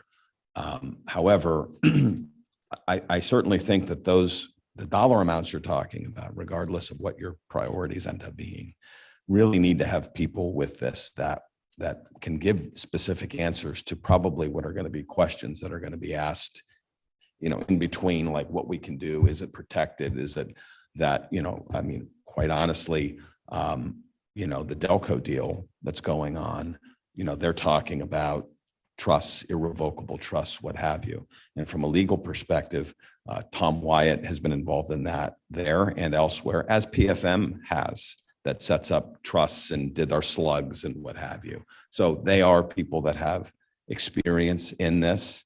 But regardless of who you choose, I think you would need professional assistance to make sure the board understands what all of those options and nuances would be.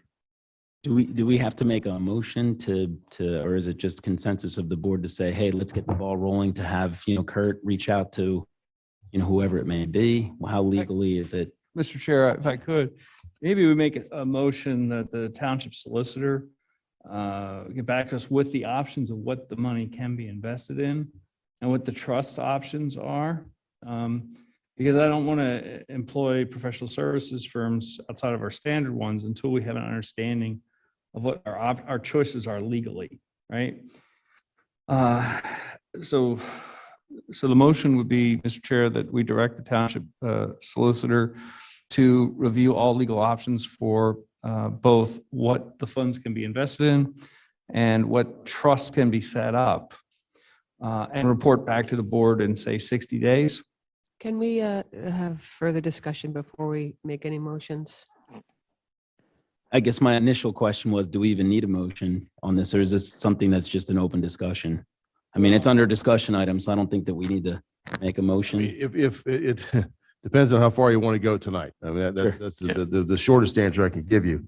There's a lot of information here. I'm certainly not prepared to give you legal advice on any of this stuff right now. It's just, this is, as I understand, a conceptual discussion about these different things. But I mean, at some point, per Supervisor Lewis's request, there is going to have to be some idea as to what the different vehicles and different, mechanisms are to be able to do this. Mr. Ferguson mentioned the Middletown situation. They actually did it by ordinance. They have an ordinance that sets up a financial advisory board. It has certain parameters, and they can invade the trust corpus. The trusts are the actual body of the trust, so to speak. The actual invested amount is called the corpus, and then income is what you make off of it. There is some permission within the Middletown ordinance to, quote, invade the corpus from time to time under certain circumstances, balanced budget, things like that. So, that's would have to be reviewed as well to see whether you want to go that direction, whether there's a separate type of trust mechanism or something, some other vehicle that would exist to do this, and how much you want to set aside, because you have, I don't want to steal Mr. Ferguson's thunder, but there's several other items below this. You also have to take into account as well to determine if you want to go in that direction in addition to this as well. So I'm happy to have us do the research, and if that's, or if you want to take a step back, that's fine too. Just from a legal standpoint, the definition of an irrevocable trust is that hard line, basically, to say. Yeah, it literally, irrevocable means you can't change. Once you go in that direction, you can't change those terms, and you can't do certain things. Now, trusts can be, I guess, revocable. They can be trusts with very limited conditions as well. That would be, but again, how are those established? If they're established by ordinance, to Mr. Ferguson's point, that's something that a subsequent board, if they decide, could either amend or rescind the ordinance that would empower it, then they could do something different. The one question I think that all of us would have to ask is whether something like an irrevocable trust is even permissible by a municipality to bind all future boards and all future entities in that respect, in that regard. I'm not sure that's permissible. I'm not saying it is. I'm not saying it isn't.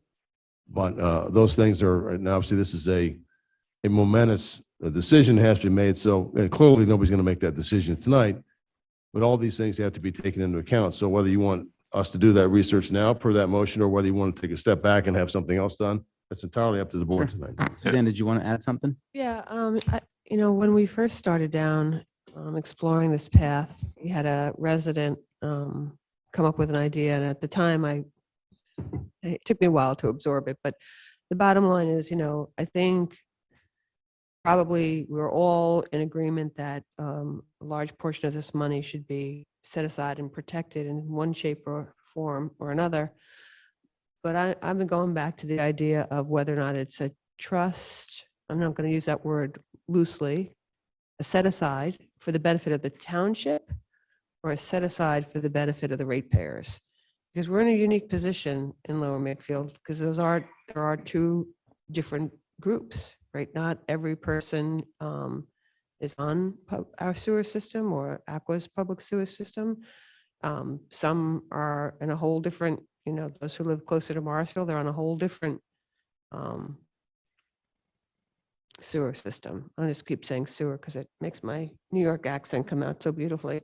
But, the bottom line is I'd like to take a step back and talk about or find out if there's any interest from other board members in exploring that other option where there's kind of a set aside specifically to help control future rate rise, increases in rates associated with the sewer. There you go. Does anybody have any comment or on that? I do. Fred? When we started this journey,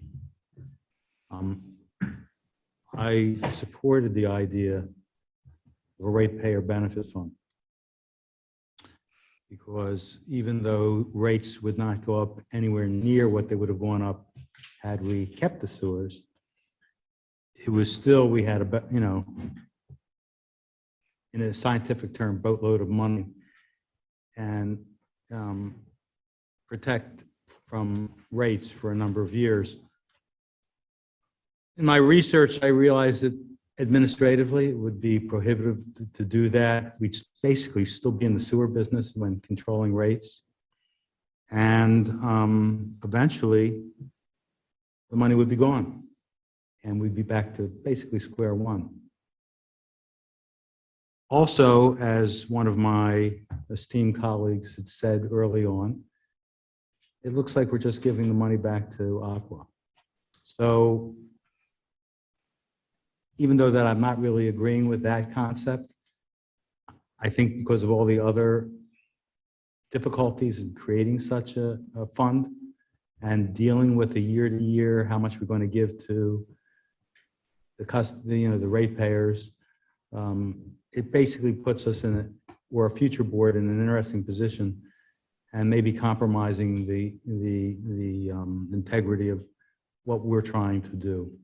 So as far as a set aside is concerned, I am now of the opinion that some type of trust for all the township residents would work,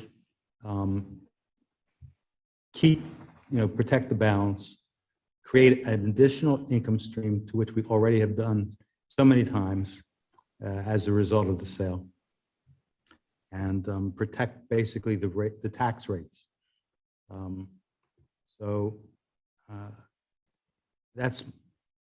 I kind of think that's where we should go, and I think that if no disrespect to our solicitor, unless he has a robust trust department in his firm. We have people who can do that type of research. I'm not going to say we don't, but I'm also not going to tell you that that's, where we would lead off. But I mean, again, and there are several subsidiary issues here too as well. So I think that's something else that would have to be part of the overall picture, given where we are, at least this is what I see before. I would not, all our professionals, we pay by the hour. And if we're going to do this right, I would probably continue with Obermeyer, and they've done very well for us. I personally think that I have no objection to continuing with Obermeyer and with PFM to determine what the best option for a trust or protection instrument would give us. I would have significant reservations with that, aside from the conflict of interest concerns and that the ones that went through the agreement with us, we should have an independent third party review both, because I don't want to give either one of those firms additional money. And as it relates specifically to the one firm, there may be open issues with that firm post-transaction that would be troubling, and therefore I don't want to be in any way dealing with them in the future. So can I just pause? I'm 1 open second? to trust concepts, right? But not with those two firms. Can I just go back 1 sec? Is there open litigation that we should know about with those two firms? Or is there pending cases that are public that we should know about with them? I don't want to speak to that at this time, and I didn't mention the firm. And so I don't want to talk about that right now unless the executive session, obviously for litigation. Sure. But I would have real problems, like I said, one, not both of the firms. So that's why would prefer to have independent. Well, PFM has been working with us for many years. They've been they've worked for our bonds. I understand Supervisor Lewis's objections. I have no problem with his objections. I have no knowledge of anything, that would negate use of continuing the use of those two firms. Okay. But, that's my opinion. Yeah. Dan, did James, you want may to I add? Sure. Sure. So, Fred, I think I agree with vast majority of what you said. I'll say that I've had similar thoughts about this for quite some time. I do think we need, we have, I don't know if anyone has followed on social media, but when we see sort of a list of projects listed as something to consider, right? Folks often jump to the conclusion that we're immediately saying we're going to spend money on this stuff. So I just want to, James, I think you were going this way anyway, but I just want to make it clear to everyone that what we're discussing right now, I think is, unless I'm reading the room wrong, is the board's number one priority is how to manage the overall amount of money that we have in a fiscally responsible way, right? And after doing such, after we figure out how we can do that, those other spending, those projects that you see there and other things that are on a wish list or must-haves or whatever they may be, come only after we get through that first level of planning. So I just want to make sure, and I think that the board across the board feels that way. So I don't want anyone to think, I won't use the term that someone used at the Park and Rec board meeting, James, that I heard, but we're not going down that road. This is a very, very much fiscally responsible way to look at this.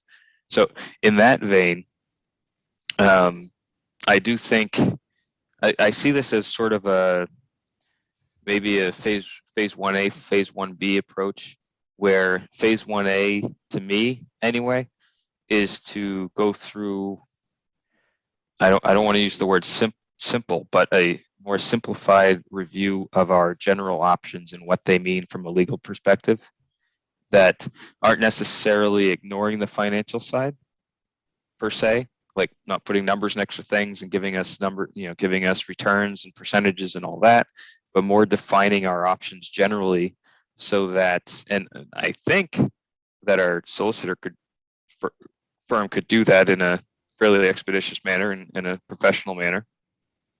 That's my understanding. And then after we kind of understand what that means, I think we probably see a couple different options where we may put a couple different buckets of money. I don't know what those numbers would be or what those look like, but I'm guessing that we'll have a fairly good idea coming out of that, what our general options may be. And then we could probably move forward after we get those options to look at from a more specific financial perspective with a financial firm that could do that in a efficient manner. So I would be okay with if we needed that, and I don't know that we know that yet in terms of a motion. I would be perfectly comfortable seconding, if we need the motion, Supervisor Lewis's motion as sort of the phase 1A approach, as I'm calling it, before we get to actually talk about real numbers and what that means on an annual basis if we choose one version of a trust versus what the corpus and what that might mean from another bucket of money, how much that, if we could just set up the framework first and understand that, and then go from there with future discussions, because I think this is a multi-discussion topic, right, over the course of at least several meetings as all these things get fleshed out. So that would be my personal preference, sort of a stepwise approach, and then once we set some parameters around what we can do, figure out what what that means on an annual basis, percentage wise, whatever that may be, that then allows us to plan for future budgets and how we can use whatever money is being produced by those various investments and approaches. That would be my preference. All right, thanks, Dan. The one thing that I want to circle back that you mentioned, and I want to make sure I'll check with Dave. If we do decide to engage another law firm that specializes in this type of these types of transactions and trust, is it going to be duplicate efforts on your half? Are we duplicating efforts by basically saying, hey, our township solicitor looked into it, and now this other company now is saying the same thing? I mean, there would be some necessary overlap. I mean, I think what I'm hearing is you want us to kind of give you I hate the phrase, but I'm going to use it anyway, 30,000 foot view.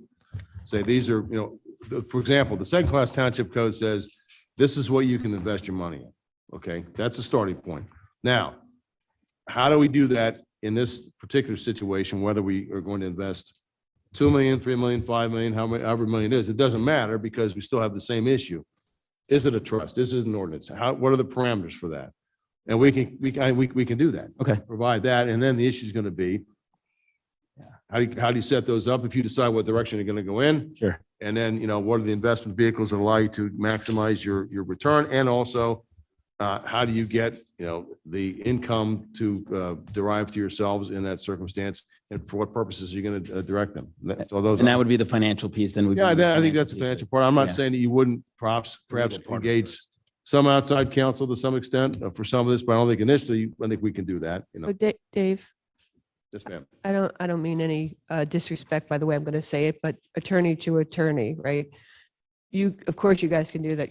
Your team is talented and smart, but that's not your wheelhouse per se, right? So there are other firms who do specialize in this who would just be able to start off 2 steps ahead because they know already some of the stuff that your team would have to research. Is that a fair statement? I guess, I think the difference is because it'd be within the municipal context. And I'm not sure, there's lots of firms in Center City and other places, I used to work at one, where you have a trust department. The issue is that those are usually used in either private transactions or private circumstances or nonprofit circumstances, not in the municipal context. So we have the municipal background. So I guess it's. Yeah, no, a question I which way you totally wanna go. agree. Like, we would have to see if there's a Right. place. I mean, we're not firm gonna, That you know- works in municipal. Right. Can I ask you this? How quickly can you have that answer back? Well, our next meeting is April 6th, I think 3 weeks. We could have it by then, Okay. at least a conceptual thing, I think, to start out with. Okay. So if we go back to the motion, because there's technically not one on the floor, but. Yeah, I don't know if was there a motion or just? Well, Supervisor made a motion, but there wasn't a second. Sure. I can- So Yeah. If we need one, I'll be happy to second it. If we don't, and we just say, Dave, go do that, then I don't have to. So it's, The reason- what do you think? Well, the reason I was going to make a motion is because we're specifically allocating and expending effort on a project Sure. related to the solicitor. Yep. And I wanted the board to formally approve that. Yep. That's why I was thinking about that. I Also, appreciate that. It gives me direction. And also I think we Right. understand. And if there's any Sure. questions, we can follow up. and I can go through the thing in a moment. I do want to say that I do know many people who have used solicitor true love firms for their personal trust business. I obviously couldn't because it would be a conflict, but they have, so there are folks there that do that from an individual level. Okay. So I don't have a problem with that at all. So if it would please the chair, it would be that we direct the township solicitor to review trust fund options for the proceeds of the sewer sale, including revocable, non-revocable or irrevocable, revocable trusts. And then all within those options, that you consider what investment types are allowed for each trust fund option, subject to the second class township code. And that would be the motion. And I was going to give you 60 days.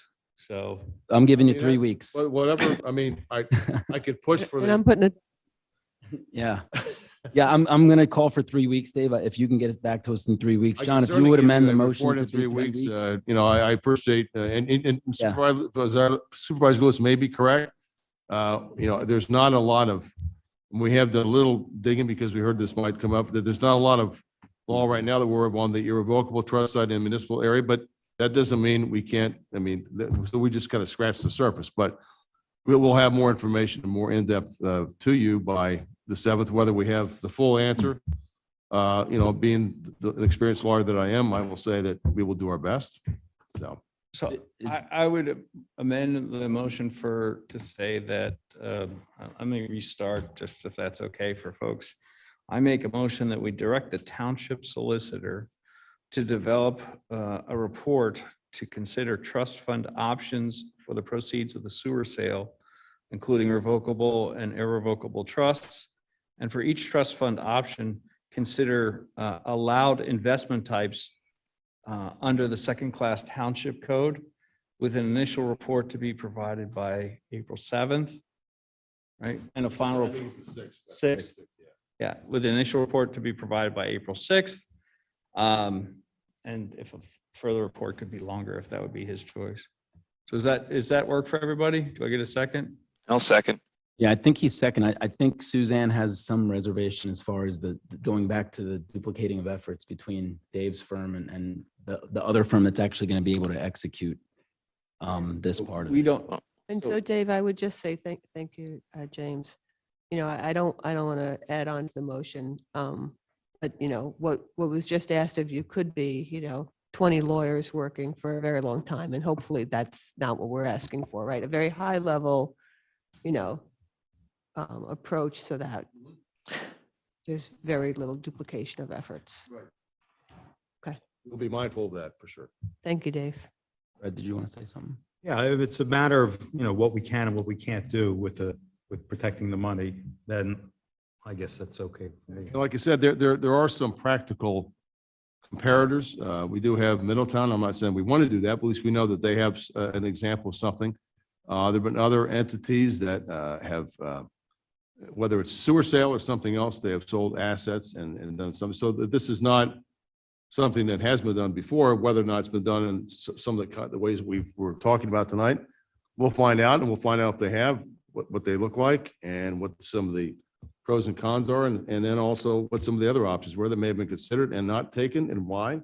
So a lot of this will be just in addition to the pure legal work, is also contact. I already talked to the municipal or the Middletown manager, as did Kurt earlier, and so I got some idea from her. So she's going to send me some information. So we're Already going to hit the ground wheels in running. motion. Yeah. Yep. Okay. Any other discussion on that? Any public comment? Anybody on the phone? Nobody on the phone. So there's a motion made by Supervisor Lewis. It was seconded by Supervisor Grenier. And it's basically directing Solicitor Truelove to give us a high-level understanding of what we can and cannot do with the sewer funds in respect to a specific trust. And then the other options. And then the other options. And the first thing tomorrow morning when I get in, this will be part of what I'll All engage. having to do with protecting the money as much as possible. Oh, absolutely. I mean, look, the fiduciary aspect of it is the most important part of it. I mean, there's no question, because once this board decides what it's going to do, it will have, I don't want to say perpetual, but long-term impacts, and you're all mindful of that. So that's why we're doing this. We're going through this exercise because it's not just, I hate to say this, it's not like somebody who's never had money and wins the lottery and spends it in 6 months, which we hear about. This is something much more mindful and substantial that we want to make sure that we're careful about and prudent. And again, the fiduciary aspect of it overrides all. My biggest fear is that sometime in the future, some future board decides to revert to the practices of the past, where we end up just as broke as we were in 2018. So keep that in mind, please, Mr. Solicitor. Yeah, and I'm confident in the composition of this board that we're all fiscally responsible, and that the intent is to do the right thing with this money and to make sure that it's set into a place where it's going to be effective for many, many years to come. So we have the motion. It was seconded by Supervisor Grenier. Any discussion? better, No James. discussion. I'm getting better at it. Call to question. All those in favor, raise your hand and say aye. Aye. Aye. Opposed? You have your marching orders, Dave. I'm going to hold you to them. So moving along, and I guess, some of the agenda items, let me just make clarity on one of the agenda items that was listed on here. What I kind of wanted to bring out to the board is how we're going to allocate some of this money. And one of the ideas was to set aside trust, which we talked about. Obviously, these other capital improvement projects become, they're a lot smaller compared to the trust. One of the things that was put on there, and I talked to, I believe I talked to Monica about it. I don't know if she's here or not. Lights at Keola Field was something that has been kicked around for the township for a long time. The Makefield Park of it, it shouldn't have said lights at Keola Field and Makefield. It should have said lights at Keola Field and assessment of Makefield. So just for clarity, if anybody had any confusion, I apologize. So, one of the things that we're looking at as a board is capital improvements to infrastructure throughout the township, whether it's the Parks and Recs, the project, the project at Snipes. We have some tennis courts that need some tending to, pension, OPEB funding, some investments in township properties, Patterson Farm. We had a presentation last time from an ad hoc committee that gave us a really good rundown of what the condition of those buildings are. So, she's back. So, just for clarity, and I understand that there might be some public comments on all of these items. None of these have been approved. These are all just things that the board as a whole knows are out there, and they're projects that have been out there for many years, especially, the lights at Keola. So it's important for the public to understand that none of this stuff has been approved, but it's stuff that's being considered at this point as part of this. So if there's any public comment on any of these, feel free to come up and. Hey, James? Well, let's do discussion from the board first. Yeah. Yeah, that's a great idea. If you have any discussion around it, Dan, if you want to start. Sure. Kurt, a couple of I'm not sure if Kurt's there, but a couple of the items he Kurt had to mentioned. leave. He had an emergency. Okay. So one thing that we should I just want to double check. I mean, I know we paid off the golf course debt, right? On that, I think he said the following Monday, or at least if we didn't actually pay it off, we put it in the slugs, so because they have different call dates and whatnot. I just wanted to make sure that from I don't want the word to say legal perspective, but I just wanted to make sure that if we needed to vote on that at some point, or when we voted on that, I just don't remember having a vote specifically on that, or if it was in our agreement, to make sure that's clear. So if that's something we can follow up with Kurt on. I just wasn't totally clear on that. The specific thing of paying off the golf course? Yeah. It was in the part of the budget. Last year's budget. It was a budget. Yeah, it was a budget item. I get, so It was for in this year's budget. This no, year, yeah. I get that. But so for example, tonight we just voted to buy a couple of trucks, right? For 89,000 each or whatever it was. Those were also in the budget, but we had a separate vote to actually execute that. So I didn't know if we had to do that for this. I'm not saying it's a bad thing that we did it. I just want to make sure that we're covered. Supervisor Lewis asked me to look in that. I'll certainly speak to Kurt and I'll look at the other information to confirm how that was done. Okay. And then the other thing that is, and I'm not sure how this affects the approximately 21, when all said and done, almost $21 million that we're talking about here. But in our contract with PFM, we had some language along the lines of up to 1%. I don't know what that. I think that ended up being 0.85. It was about 450,000. Is that about right? It's taken out of the proceeds. How did we come up? How did we agree on the 0.85? That's what I wasn't. I'm not sure we voted on that one. That was years ago. I believe the board voted to amend the agreement to negotiate a lower rate. So if it was exactly 0.85, that would be not in compliance with what the board approved at the I'd have to time. look at the minutes. It's 2019 was when that was done, so I'd have Right. to look at that. Yeah.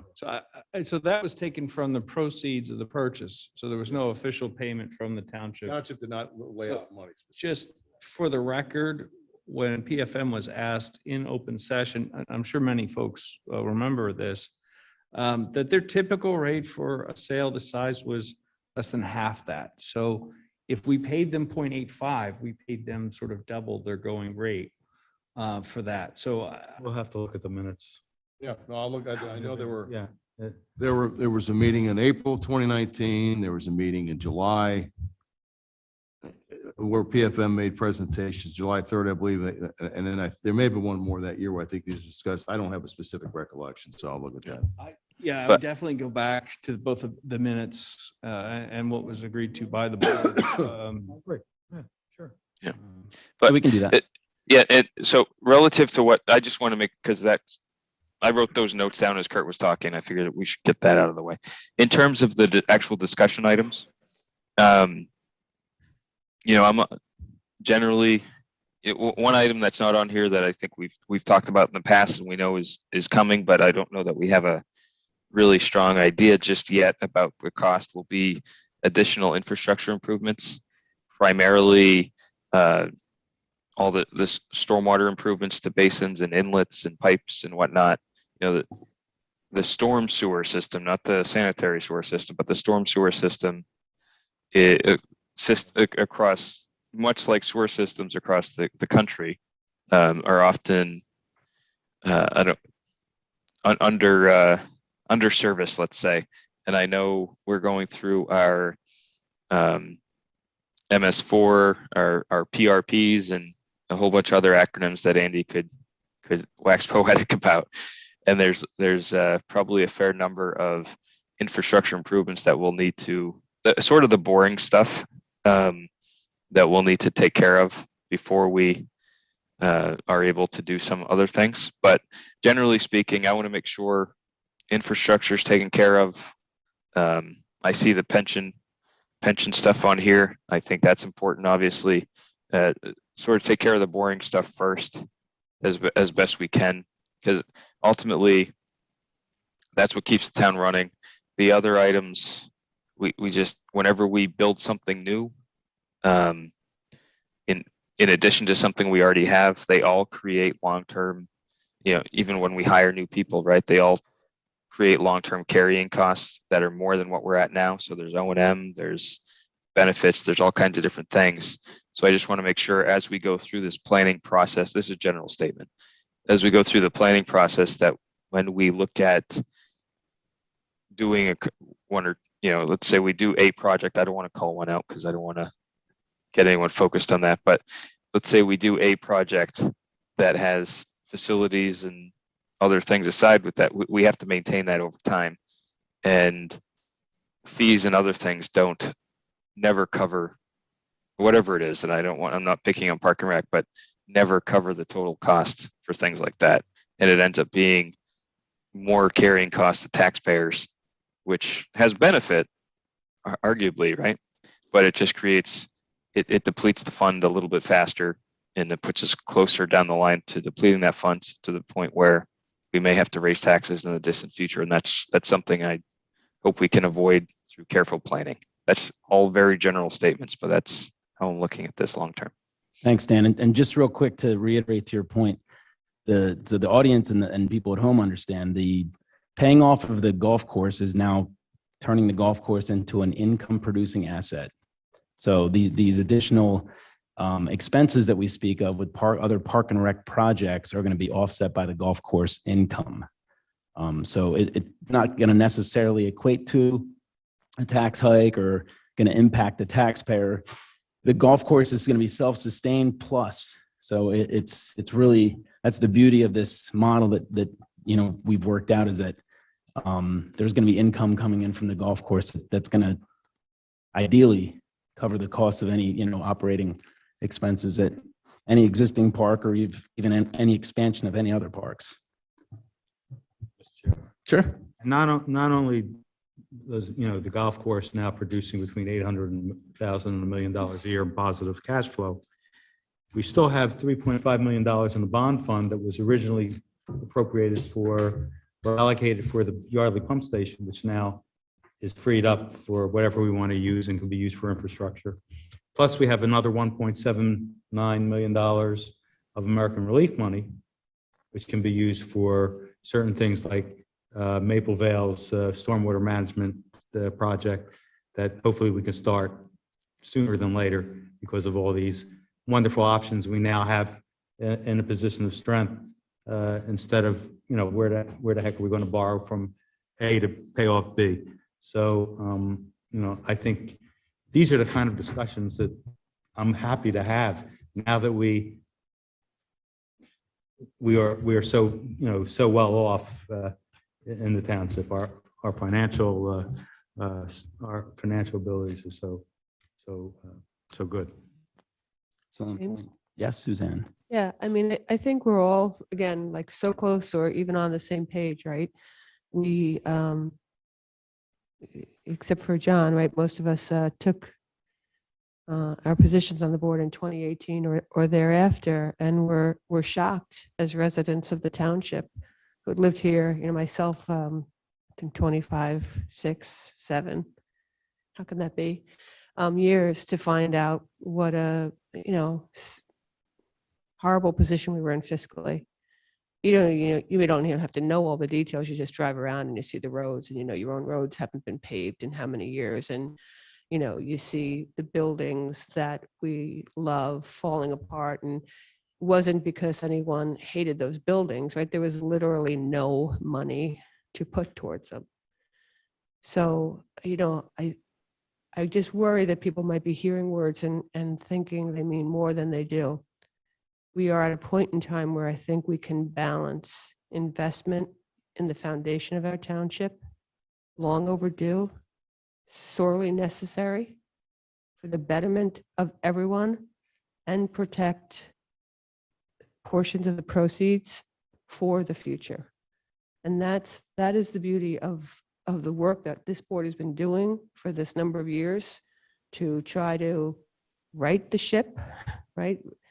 Get our bond rating back up. That has benefits to the township.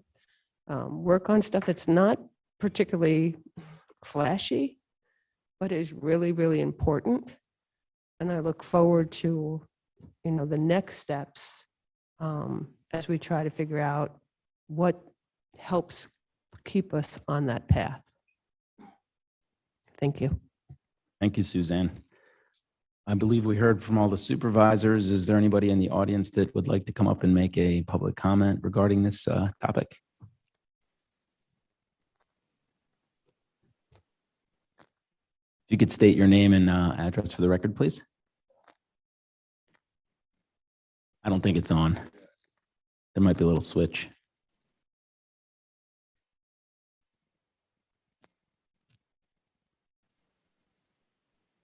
Yeah, he'll come out and get it Dave's for coming you. out to help you.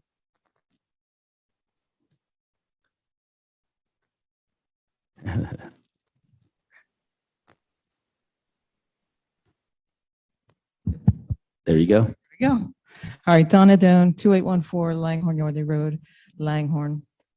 First of all, congratulations on paying off the debt on the golf course. That's great news. Really great news. That's been a topic of discussion in the township for a long time after we went through the lawsuit and the additional expense and everything. So that's a great thing. Thank you very much for being fiscally responsible in that way. So I just wanted to say a couple of things. I do hope that with some of the discussions about what to do with the money, that some dollars are set aside, obviously, for Patterson Farm, because I'm always here to talk about the farm. For a number of years, there was quite a bit of income that left the farm, did not get reinvested into the farm.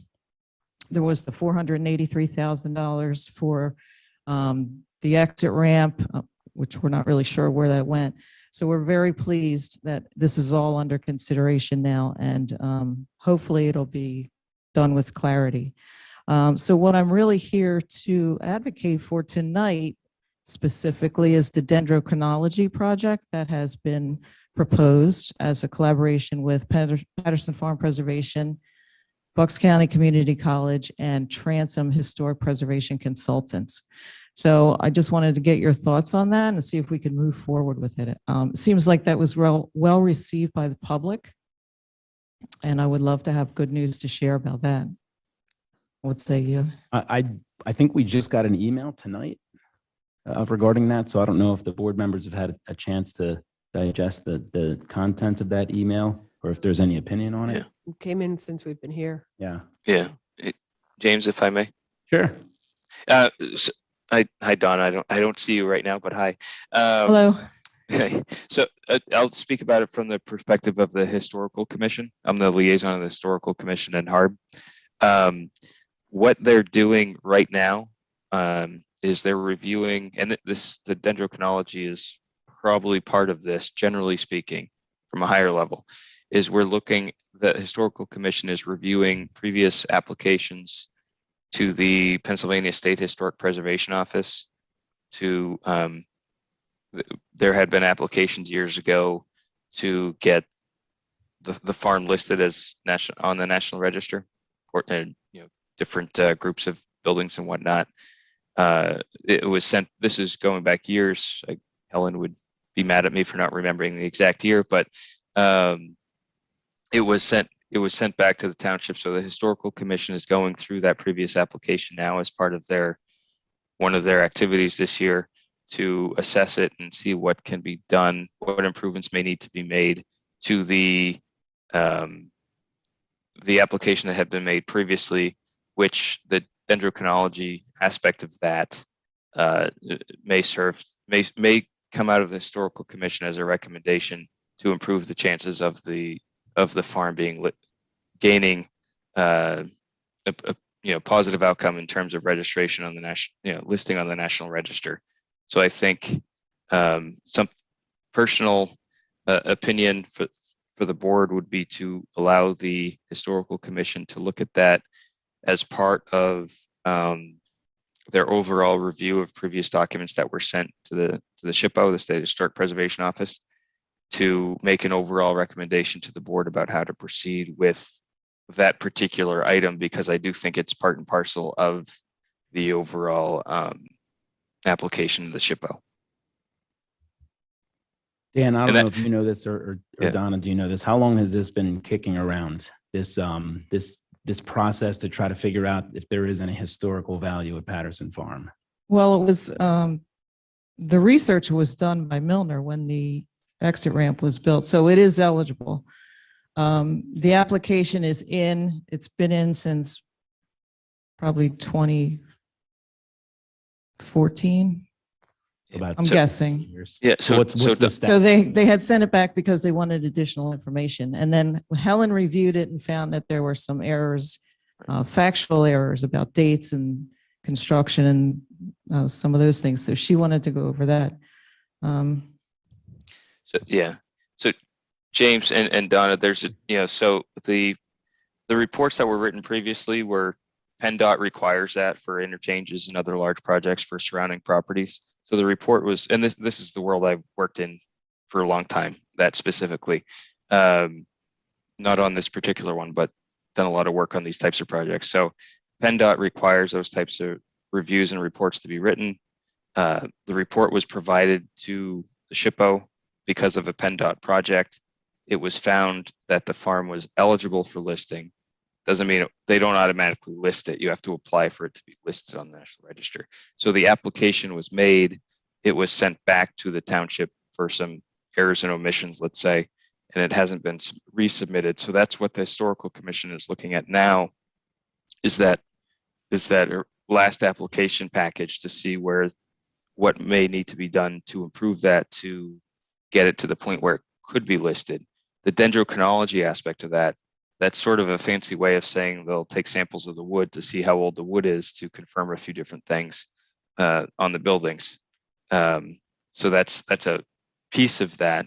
But overall, there's lots of different, there's 4 criteria. I won't get into them for what allows you to be eligible to be listed. So they're going through those criteria now, and they're going to come up with some recommendations for the board to how to proceed moving forward to with getting the farm itself listed. But it has been, to Donna's point, it already has been mentioned as being eligible for listing under the National Register criteria back when the PennDOT project was completed. Did I miss anything, Donna? No, but you did make a great argument to proceed with the dendrochronology testing now so that we can have the results. It'll take a couple of months to get them back. Just real quick, Supervisor Weiss was just reminding me that the ad hoc committee has, and you saw that report that they gave. I think Right. that was part of the recommendation as well. To proceed with the The ad hoc- application? The ad hoc committee, one of the recommendations in their phase one execution, that they recommended it, I think it was around $950,000. There's a large package of things to do, but amongst was to get the historical commission's recommendations and get the certification for the buildings as started as applying on the registry, and get the dendroarchaeologic, whatever the word is, Better you than me. study done and paid for. So, the consensus of the board is we're going to go through with this. Mhm. It's just a matter of when are we going to allocate the funds, and if our chair is willing to put that on the agenda for the next meeting, we can get the process rolling and funded. So, Donna, thank you for. That's awesome. I know Bucks County Community College is very willing and excited about having students come. I don't think you're going to get any objections in moving forward. Awesome. Have a plan. We're going to execute that plan. Hopefully, in the near future, we can start doing something. All right, let's do it. Thank you so much. Thank you again. Any other public comment? If you could state your name and address for the record, please. My name is Lori Gray. I'm 895 Slate Hill Road, so I'm in the Rivergate development, which is butts right up to Makefield Park. So I want to first echo Donna's appreciation of your fiscal responsibility. It's great to hear. I also want to thank you for giving me the opportunity to talk tonight. Just a quick question, and I appreciate the clarification on the agenda item regarding Macclesfield Park. So what exactly does an assessment mean? That it's not lights, but it's an assessment of? It's an assessment of the current utilization of that park and how it's being utilized by leagues, individuals, mostly leagues, to be honest with you. I think we can all agree that it's overutilized and maybe not properly utilized. There's some hazards during high peak usage hours, traffic, egress, ingress issues that I think maybe the designer didn't have foresight to see what were going to happen. So the Parks and Recs Committee and under Monica's guidance have been they've been spending time doing the needs assessment from the township, and now it's a breakdown of that to say at Macclesfield specifically, what can we do better in order to utilize that space better? So that probably goes along with last night I listened to I can't remember what it was called, the Play for All. Play for All, is that what it Yes. was, right? Which that similar comment was made, I believe. And I'm anxious to get a copy of the program that when it comes out. But they mentioned the same thing, how Macclesfield, and I can tell you, seeing as how it's right in my backyard, that is very true. And parking was also, I think, addressed in that, which is also a big problem there. So, okay, so I appreciate that. And we'll continue to be able to provide comments and feedback, and we'll be kept apprised of The entire journey. We're I'm in it looking together. forward to it. Okay, Yes. thank you. Thank you very No much. worries. Thanks. Any other public comment? Is there anybody on the line that wants to chime in? We have Matt on the line. Bring him on in.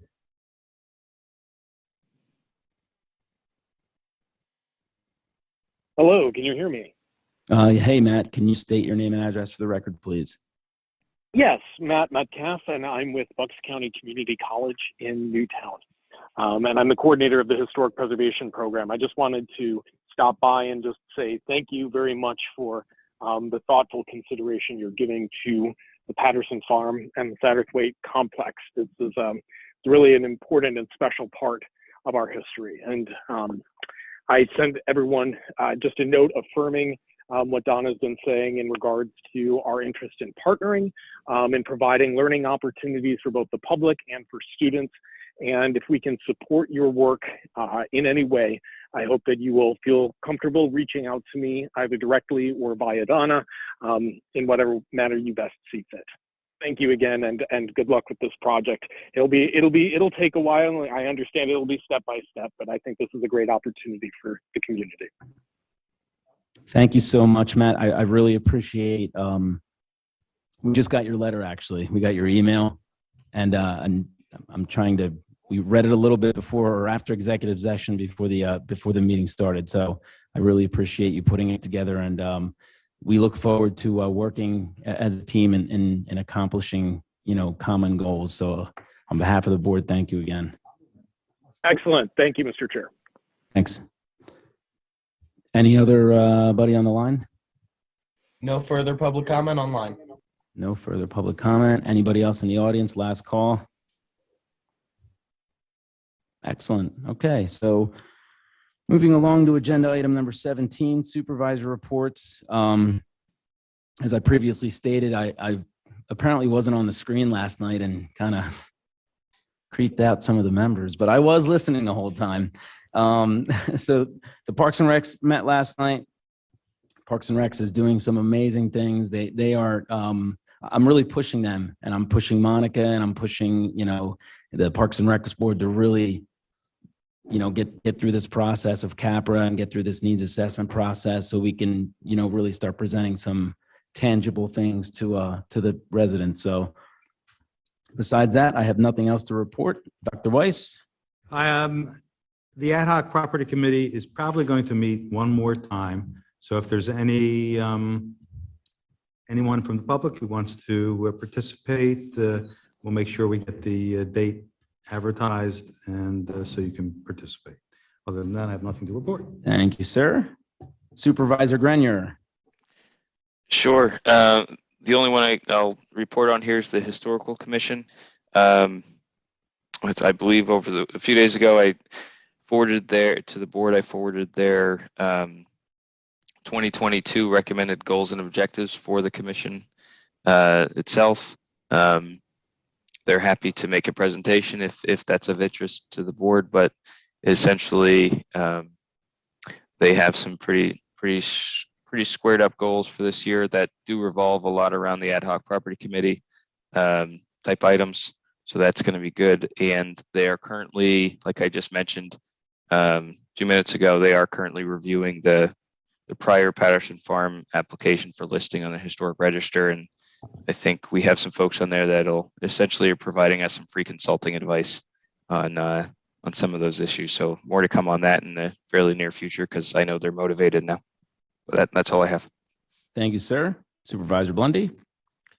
The only update I'd like to give is with the EAC, they've been putting together some pretty aggressive tree planting proposals, and there's some that I think we would be able to knock off in the near future, including one that I know I've heard from a lot of people about getting some shade over here at Kids Kingdom. So I'll be providing further detail on that shortly, and hopefully we can move forward with that soon. Thank you, and good shade, not bad shade, right? Supervisor Lewis. Yes, I want to follow up on a couple items with the Citizens Traffic Commission specifically.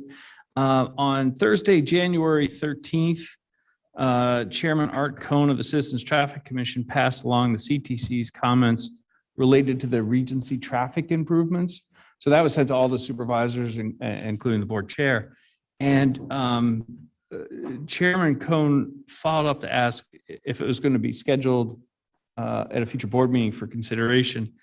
And I had asked you about that, and you suggested I just bring it to you here.